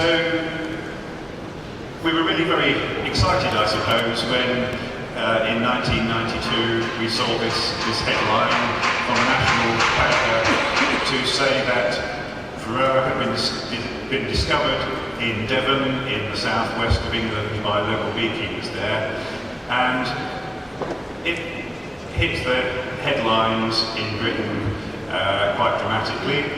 And this is a press release from our Ministry of Agriculture, as it then was at the time, and their reaction to varroa being found in the UK was to declare a line around the infested zone, a line beyond which the mite was not allowed to move, but of course being an animal and capable of movement and being carried by bees, that proved ineffective. And within a fairly short space of time, people began to notice that their bees were suffering and made the connection between varroa killing colonies, inadequate pollination of important agricultural crops, and predicting that there would be dire consequences if we didn't do something about it. So, you know, I've become quite attached to this little mite over the last 21 years, and in Britain we have this tradition that when you reach the age of 21 you are given a key to the door of the house in which you live, but I would really prefer that varroa was not given a key to the door, and that we didn't have it still with us, but unfortunately we do. So, as I say, it was discovered in the UK in 1992, and my colleagues and I immediately went down to Devon in the southwest where it had been found, and we started collecting some samples in really quite a simplistic way, collecting mites from the floor of the colonies and collecting dead bees and larvae and anything else we could find from colonies belonging to local beekeepers which have been infested by the mite. And this is a site on moorland in a place called Dartmoor, and there we found some very heavily infested colonies with lots of dead brood like this, and we made the interesting discovery that that brood was full of a virus called slow paralysis virus, which was a little bit of surprise to us because we had been expecting to find other viruses such as acute paralysis virus, which had been found to be associated with the mite in Germany and elsewhere. But nonetheless, this seemed to be the principal cause of damage to colonies in the initial outbreak down in Devon. Later on, we began to see bees exhibiting these symptoms, which are widely described around the world, bees with shriveled wings and little stumpy bodies, and they are suffering from a virus given the name deformed wing virus. And we thought it would be quite interesting to look at the incidence of these viruses, and so this is a year's sampling quite early on when varroa was found, and we were testing for a range of viruses, and we found in late summer that slow paralysis virus appeared in very heavily infested colonies, but that was the only one of any significance. Within a couple of years, however, we found deformed wing virus appeared, and then in a few more years we found that deformed wing virus appeared in virtually all of our experimental colonies that we were looking at. And this is data from a number of hives over those 3 periods in the first 10 years or so when varroa came, and you will see that the 2 columns at the back, from low and very insignificant incidence of these 2 viruses, within 10 years of varroa arriving in the country, the landscape of virus incidence had completely changed. And in 2000, we got beekeepers to send samples of mites from all around the British Isles to us, and what we were expecting to find was that there was some interesting regional pattern in the incidence of these viruses, but that in fact was not the case at all, and the vast majority of the mite samples sent from all around the country, even from places where the mite had only recently arrived, had very high quantities of deformed wing virus in them. So the conclusion there was that the virus was moving with the mite as it moved around. And in fact, my colleague Stephen Martin, who was involved in some of those early studies, has taken this much further, and very recently he's been looking in Hawaii, another place where varroa only recently arrived, and he found exactly the same pattern, in that within a very short time of the mite's arrival, it had completely changed the virus landscape in that area. And Stephen has the advantage that he now has access to much more sophisticated analytical techniques than were available to us 20 years ago, and he's been able to demonstrate that not only is the mite spreading this virus around, but it's actually selecting out specific strains of deformed wing virus, the ones that are particularly significant and particularly pathogenic. So to go back to deformed wing virus in the UK, we then spent quite a bit of time looking at what effect it actually has on the individual bees. And so we did some experiments, keeping bees caged outside in large cages that we normally use for pollination experiments. And we had 2 cages, each with a hive in. And we took combs of infested brood from other colonies, allowed the bees to emerge in the laboratory, observed when they emerged whether they came from infested cells or not, marked them, introduced them into those colonies, and the colonies had sugar syrup and pollen available for them to forage on. And then each day we went around and we collected the dead bees up from the floor of the cage, and so we knew exactly how long they had lived for, and we then analysed them for virus presence. So we knew why they died. This is the results of an experiment performed in the summer, and the blue lines at the top there are control bees which represent published studies for the longevity of healthy honeybees. One was an earlier study at Rothamsted, and the other was a study from Japan, and they tallied quite likely. And we found that those bees that had emerged in the incubator from non-infested cells, the light green lines on that graph, lived really the same length of time that the control bees did. But the red lines, which were the bees that had emerged from the infested cells, lived a considerably shorter life. And you can see that 10 days after emergence, something like 80% of those bees had died. And we found the same effect over autumn and over a complete winter. And you can see that all of those bees emerging from infested cells died significantly before the control bees. So what we were saying was that there was actually several different effects on bees depending on whether or not they were infected by deformed wing virus, but also the time that they were infected. So those infected as pupae from cells that had mites in them were the bees that emerged with the shriveled wings and the stumpy bodies, and most of those only lived for 48 hours after emergence. But bees that were infected as adults could live a perfectly normal length of life, but at the time they died, they could have as much virus in them as those that had the shriveled wings and the stumpy bodies. And those bees could act as carriers of the virus. And this was just a graph to tie together the number of mites present in the colonies and the incidence of those viruses. So the colonies on the left, where we found no virus, could have huge numbers of mites present in them but would not die.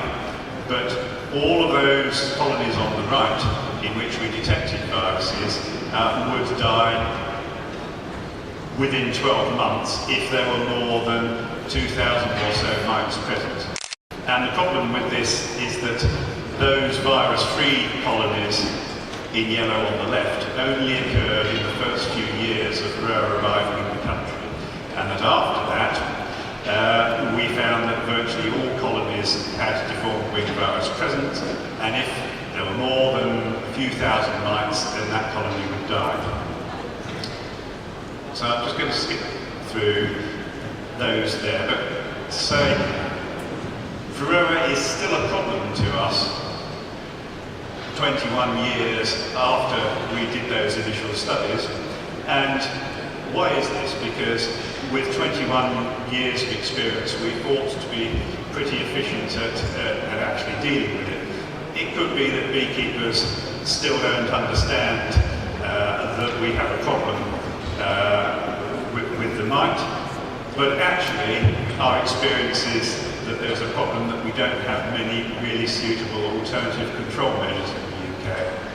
And Dr. Graf in his talk used this same diagram also from my colleague Steve Martin, looking at the spread of resistant mites in Europe. And you can see that we actually had resistant mites found in the southwest of England in 2000 and 2001. They rapidly spread around the country. And so the synthetic pyrethroids that we had been using ceased to be effective and available to us. And bees have gone on dying. This is a press release from earlier this year, pointing to the fact that our losses last winter were the worst that have been recorded in the British Beekeepers Association surveys. That was mainly due to the weather, but nonetheless we are continuing to experience excessive losses. And to my mind, varroa, or inadequate control of varroa, is the major explanation for that, and we're not being very good at controlling it. So I have been involved in various attempts to find a solution, but we're not necessarily there. When I was at Rothamsted Latterly, we spent about 7 years working on fungi for biological control of varroa, and frustratingly, things were going extremely swimmingly when our government agency decided that varroa was of no economic importance and decided to cut off the funding. And frustratingly, my former colleagues have failed to obtain further funding.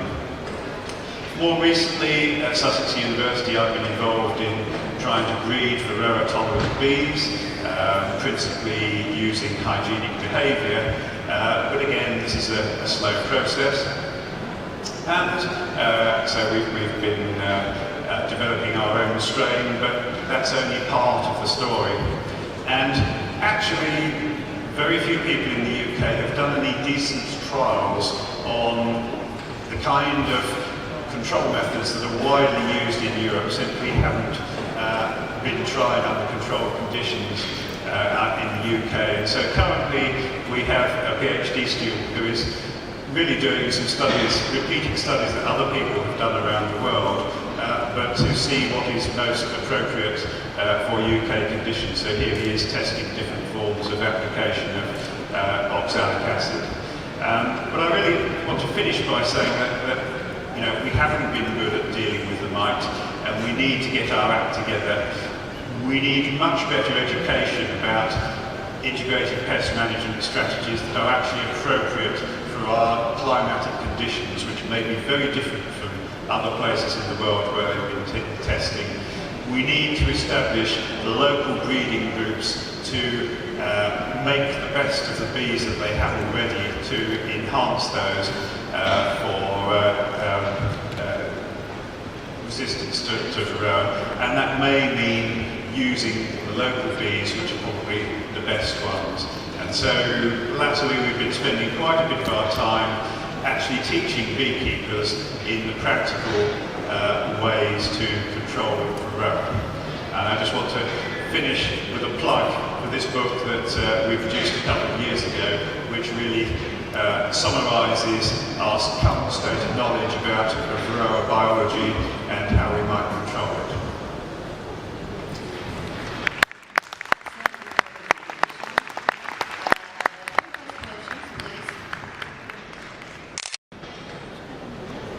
Okay. Oh, no, sorry. We have one question, please. Підійдіть до мікрофону, будь ласка.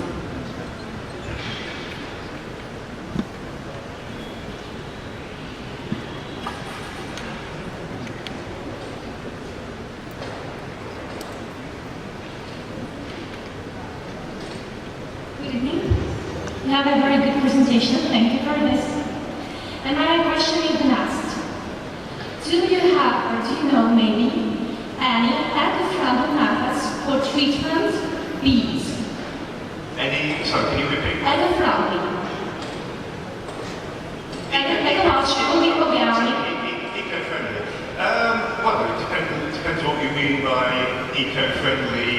I mean, if you regard some of the more benign chemicals as eco-friendly. Without antibiotics, without other chemical medicines, like, for example, in Belarus, they use some medicines on the garlic basis. Right.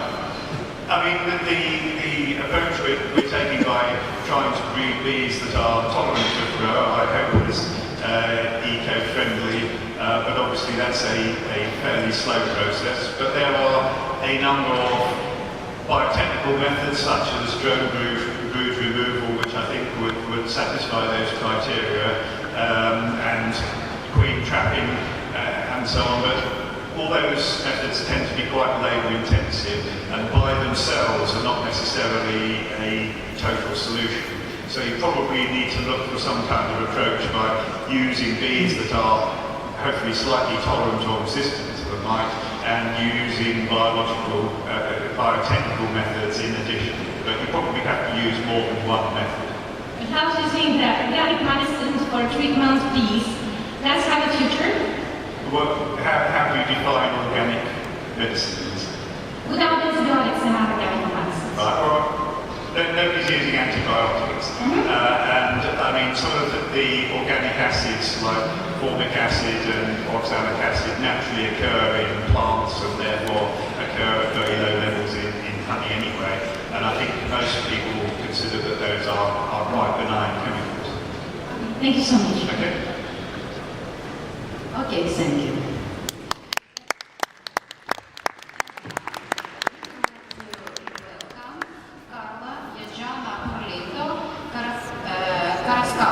From Colombia for the presentation, please. Okay, you can begin. Buenas tardes, agradezco a los organizadores de Apimondia la oportunidad para presentar nuestro trabajo. Colombia es un país que está ubicado en Sudamérica, somos un país tropical, tenemos la apicultura, que actualmente los productos que se comercializan son miel y polen, y meliponicultura, donde contamos alrededor de 120 especies clasificadas. Los productos que se comercializan de las abejas nativas o abejas sin aguijón se hacen al interior del país, por lo tanto no tenemos datos exactos de la producción. Con respecto a la apicultura, por ser un país del trópico, estamos divididos en varias regiones. Una región está destinada únicamente a la producción de polen. Se cuenta con producciones de 35 kilos de polen por colmena año. El polen, como nosotros sabemos, es el alimento energético proteico para las abejas. El polen y el pan de abeja se asemejan en su composición nutricional, pero están más disponibles los nutrientes en el producto final, en el pan de abejas o en el pan de pote para el caso de las abejas nativas. Se dice que el proceso de conversión de polen a pan de pote o a pan de abejas se realiza por los procesos bioquímicos que hacen los microorganismos en el interior de los alveolos dentro de la colmena. Estos estudios pues, son realizados desde 1979, donde confirman pues, la presencia de microorganismos. Los microorganismos que han sido estudiados o los que se han encontrado dentro del pan de abejas provienen de diferentes tipos, de la flora, donde se extrae el polen, donde las abejas extraen el polen, de la propia abeja como tal, que los incluye dentro del polen durante su proceso de recolección para ser llevado a la colmena, y de las condiciones ambientales donde se encuentre la flora que ellas utilizan para almacenar alimento. Ahí tenemos dos imágenes de pan de pote y de pan de abejas. Dentro de los microorganismos estudiados, que han estudiado los investigadores, se encuentran microorganismos como bacilos, 41 especies hay reportadas, levaduras tenemos 113 y hongos 148. Dentro de las levaduras nos pareció importante identificarlas para poder determinar qué tipo de levaduras son los que realizan el proceso de transformación de polen corbicular a pan de abejas o polen a pan de pote, para el caso de abejas nativas o abejas sin aguijón.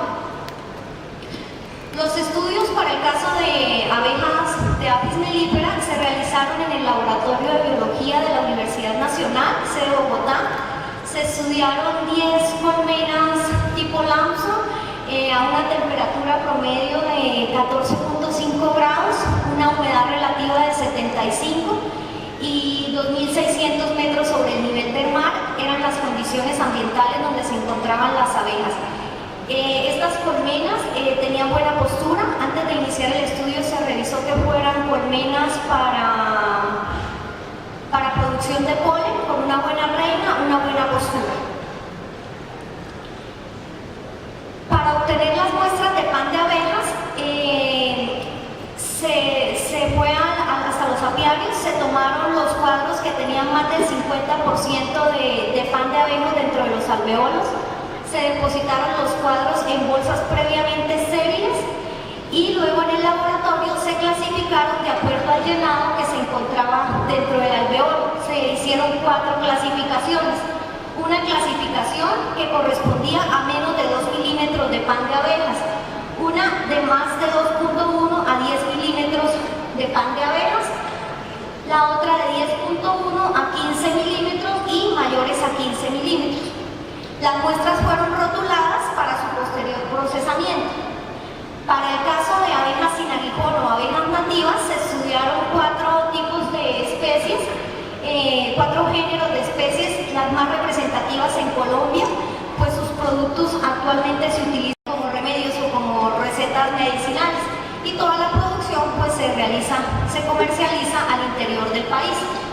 Se utilizaron 21 colonias de tetragonista postula, 15 colonias de paratrigona, 6 colonias de plebeia y 4 colonias de escaptotrigona, para un total de 46. Estas muestras también se rotularon, se obtuvieron normalmente, se estandarizaron que las muestras fueran de 0.5 gramos para que fueran homogéneas dentro de las especies nativas y dentro de Apis mellifera. Se hizo una siembra directa en agar PDA y WL, que es un agar específico para identificación de levaduras. Se incubaron a 35 grados por 48 horas, luego fueron resembradas nuevamente por método de agotamiento de estrías hasta obtener los cultivos puros. Lo que se buscaba al final era eliminar los bacilos y dejar únicamente levaduras para obtener las puras y poderlas clasificar. Las levaduras que se obtuvieron por cultivos puros fueron identificadas en 46 compuestos bioquímicos utilizando el método de Valter, que es un sistema que identifica pues levaduras. Para el caso de levaduras para el caso de Apis mellifera se logró identificar 5 especies de levaduras, entre las cuales tenemos Rhodotorula glutinis, cándidas, famata y pulcherrima y Codomadea omeris. Es de aclarar que el sistema Valter identificó estas levaduras con una probabilidad mayor al 89%. En los diferentes niveles de llenado encontramos que entre más lleno está el alveolo, hay mucha más presencia de levaduras, lo que vuelve y certifica pues que hay un proceso de fermentación o un proceso de transformación para convertir el polen corbicular a pan de abejas. Para el caso de las especies nativas o de las abejas nativas, abejas sin aguijón, se identificaron 3 tipos de levaduras: Candida paraxylopsis, Candida famata y Comadea omeris. Para el caso de las especies de levaduras identificadas en las abejas nativas, se encontraron con probabilidades mayores al 93% por el sistema Valter. Al analizar los diferentes resultados que encontramos de levaduras presentes en Apis mellifera y en abejas nativas o abejas sin aguijón, encontramos que la levadura Candida famata se encuentra en las 5 especies estudiadas. La Candida pulcherrima únicamente se encuentra en la colonia tetragonista postula, la Rhodotorula glutinis únicamente en Apis mellifera, y las otras 2 especies, Candida paraxylopsis y Comadea omeris, se encuentran en 4 especies, en las especies de Apis mellifera y en especies de abejas nativas. Al comparar estos resultados que nosotros obtuvimos en cuanto a identificación de levaduras, nos damos cuenta que en estudios que se han venido realizando desde 1979, estas levaduras han sido reportadas en polen de maíz, en polen de abejas, en polen corbicular extraído de abejas de Apis mellifera. Se han encontrado Comadea omeris en Bombus, en Apis cerana, en Melipona quadrifaciana, y Candida paraxylopsis se ha encontrado en el producto ya como tal, en miel. En estudios recientes pues se han reportado también estas levaduras que nosotros encontramos. Al final de las 5 especies encontramos 5 especies de levaduras que se reportan en la literatura, que han sido también investigadas dentro de los productos de la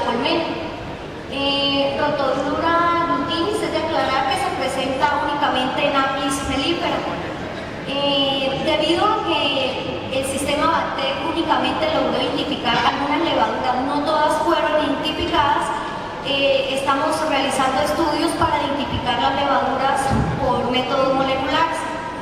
Este estudio se realizó pues porque Colombia tiene un alto potencial para producción de polen y la idea es más adelante poder utilizar el polen a nivel industrial para poder generar pan de abejas industrialmente.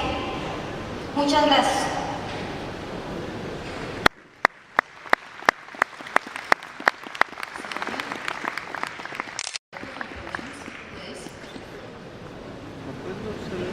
Okay.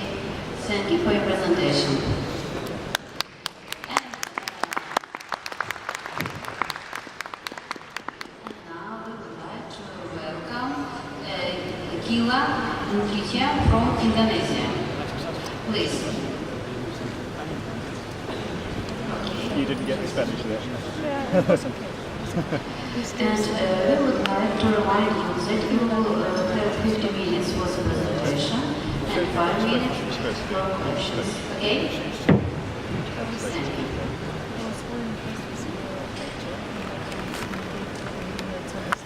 Oh, right.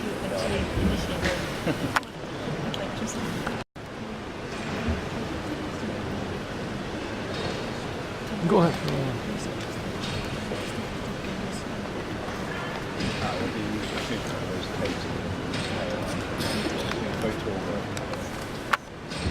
Good afternoon, ladies and gentlemen. What I'm doing is to find the potency of stingless bee honey for the people of Central Bangka in Indonesia. So, Bangka Belitung is a small island in the southern part of Sumatra. Many people know that Bangka Belitung is the second largest tin producer in the world, but they don't know where exactly it is, and I think it is a pity.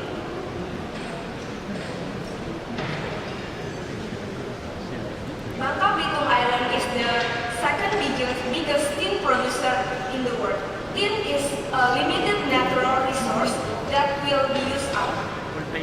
Some people are worrying about it and think of alternative source. Some economic business such as natural honey harvesting and also beach tourism and culinary of traditional meals, and yet Trigona honey has not been taken into account by the local people.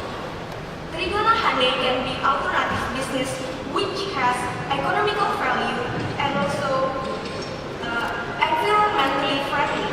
And our research is done in Central Bangka Regency, which has activated apis bee farming in Tristaniopsis merguensis forest. And in my research, I found some problem. First is people are starting to look at alternative business such as honey harvesting, beach tourism, culinary, and also oil palm plantation.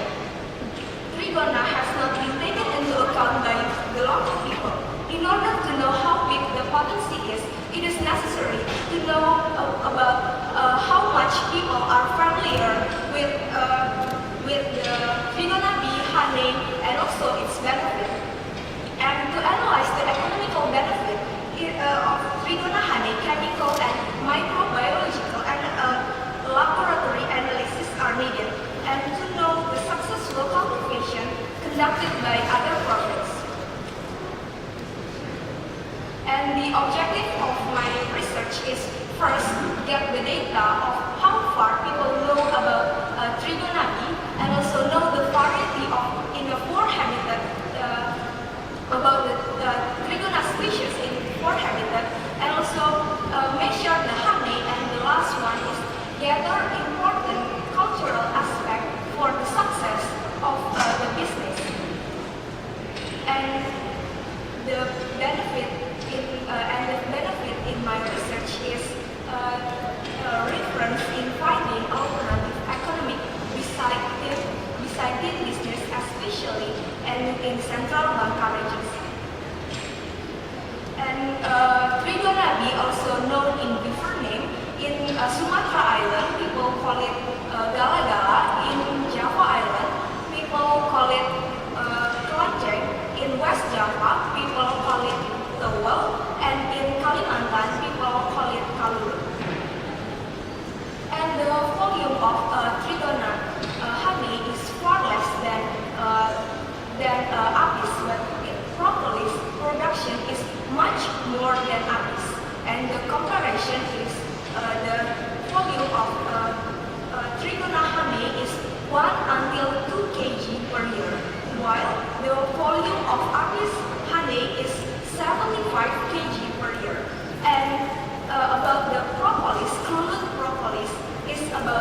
3 until 13 kg per year, but in Apis propolis only 20 until 30 gram per year.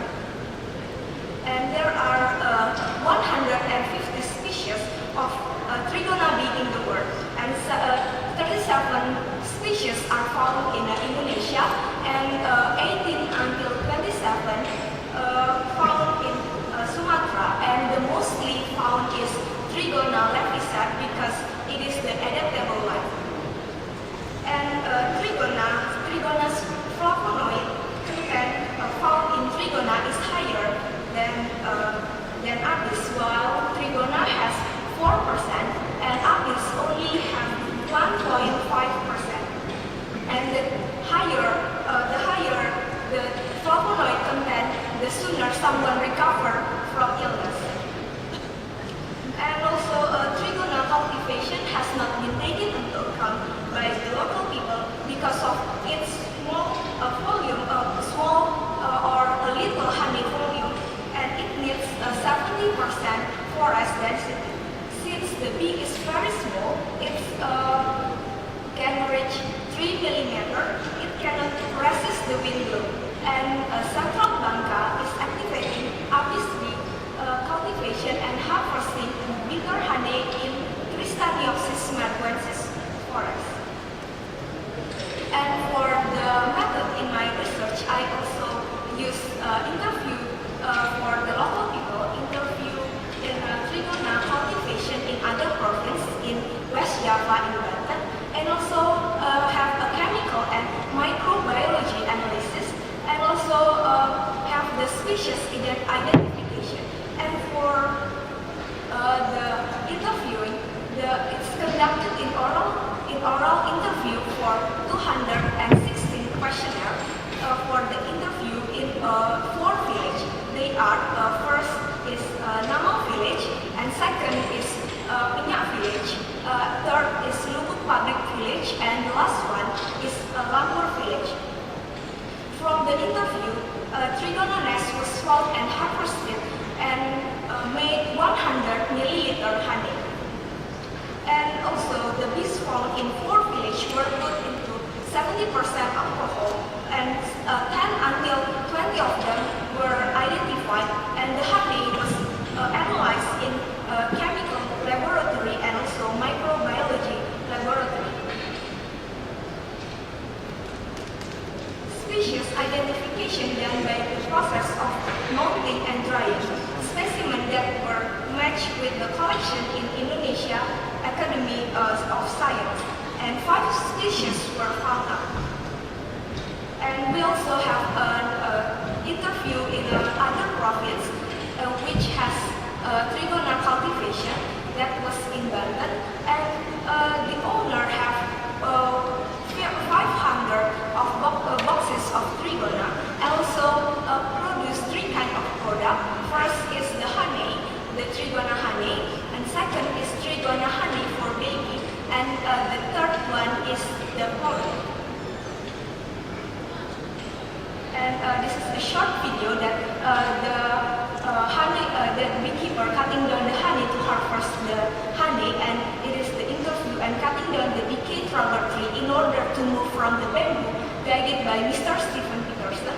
And also it is explaining how to move, and it is the moving process of, and the bamboo is tied back to the nest, to the tree where the nest was for 1 week, and that it is able to move in other place. And this is the mounting process before identification. And also the bees are found in honey harvesting in Central Banca, and 5 species were found. And also we conducted chemical and microbiological analysis, and this is the interview with another province that was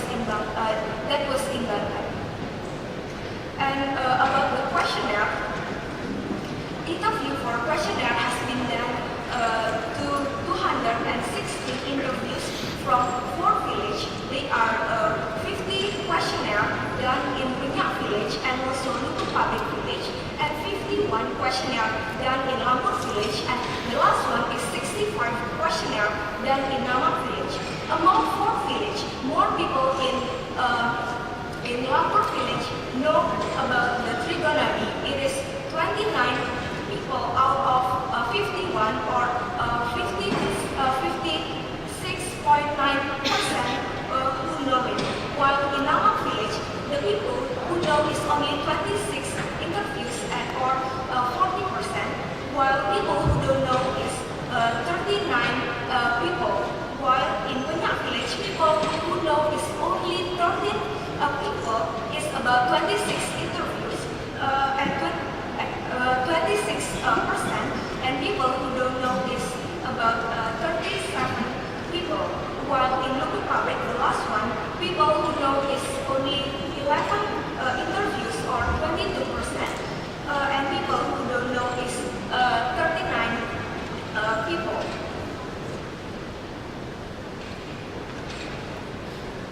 And I asked, in the questionnaire, I asked whether they know about nest shape, nest location, flower as source of food, and also the cultivation, usage, and harvest method, and price or not. And for the nest shape, nest location, and flower as source of food, all of them know about it. And for the cultivation, only in local public village who know, and it is only 1% who know. And about the usage, all of them know that it is the usage is to cure something such as injury, waist pain, and infection. And for the harvest method, all of them know that the harvest method is by cutting down the tree. And for the price, only in our village who know that the price is only $10 per 100 milliliter. And this is the classification of Trigona, and this is the Trigona species that were found out. The 5 species were found out. First is Trigona incisa, second is Trigona itama, third is Trigona terminata, and fourth is Trigona levisac, and the last one is the smaller one, 3 millimeter, is the Trigona fusculata. And this is the Trigona distribution in that spread in 4 habitats. Trigona levisac can be found in all 4 habitats. They are marsh habitat in Lampur, lowland habitat in Nama, and beach forest in Banyak, and hills habitat in Lubukari. And this is the chemical analysis based on Indonesian national standard that contain water content, S content, TSS, glucose, sucrose, HMF, pH, diastase, chromium, and copper. And for the water content, only honey from TG shop who meet the standard. And for the X content, all of them meet the standard, but in TSS, all of them do not meet the standard. And for the glucose and sucrose, all of them meet the standard. But in HMF, all of them meet the standard, but only honey diet who do not meet the standard. And for diastase, all of them meet the standard, but only Amistor Sata marker who do not meet the standard. And for the chromium and copper, all of them meet the standard. And for the microbial contamination, only Amistor Sata marker, Amistor Sata, and Trigona sama who have a higher total plate count. And for the coliform, only Amistor Sata Rampulo, Amistor Sata, and honey from TG shop who have the coliform, but it is not dangerous. And about the cultivation, the last 3 years, Trigona cultivation is beginning to be noticed. Its small body has advantage for being able to pollinate small flowers, and Trigona cultivation can be one of alternative solutions for the people, especially for the people in central Bangka. And about the Trigona honey volume is far less than Amistor Sata, but it has more propolis content. And for the Trigona price is more expensive than wild honey. It reached $10 per 100 milliliter, and while wild honey in Somalia Regency shop reached $13 per liter.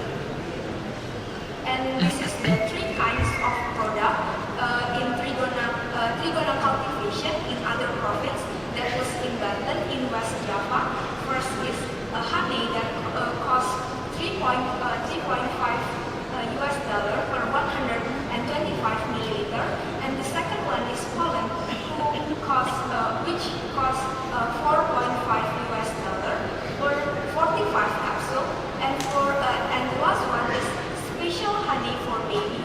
It is 2 US dollar per 15 milliliter.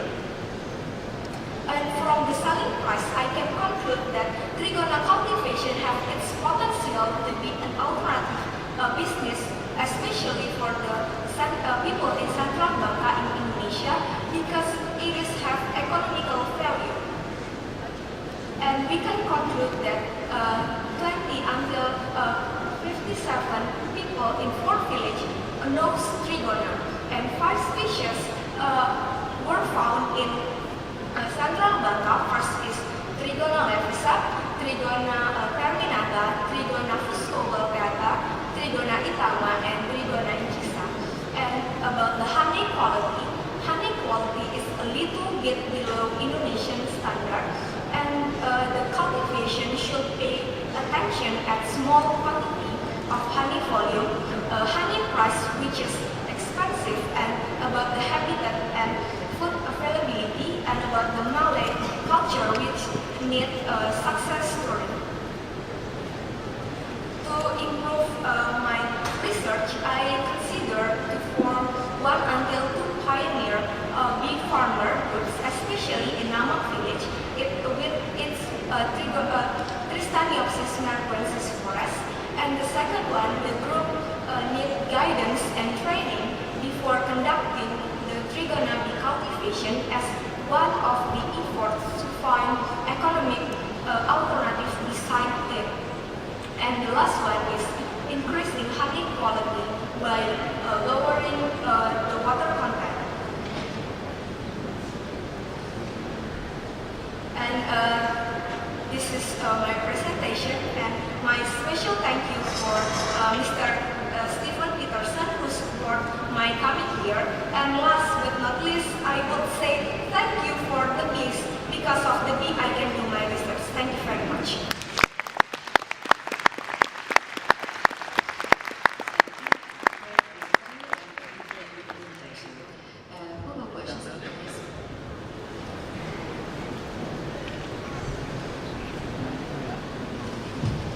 Yeah, actually this is not a question but a few comments. For the species of Trigona, I suggest you refer to lessons. I think I have made a series of revisions, like making it tetralodula. So maybe you can we can verify the species. Number 2, we will not compare the honey of stingless bees from honey. So we'll make a separate standard for that. And thirdly, I would like to congratulate you for your presentation, and especially for young students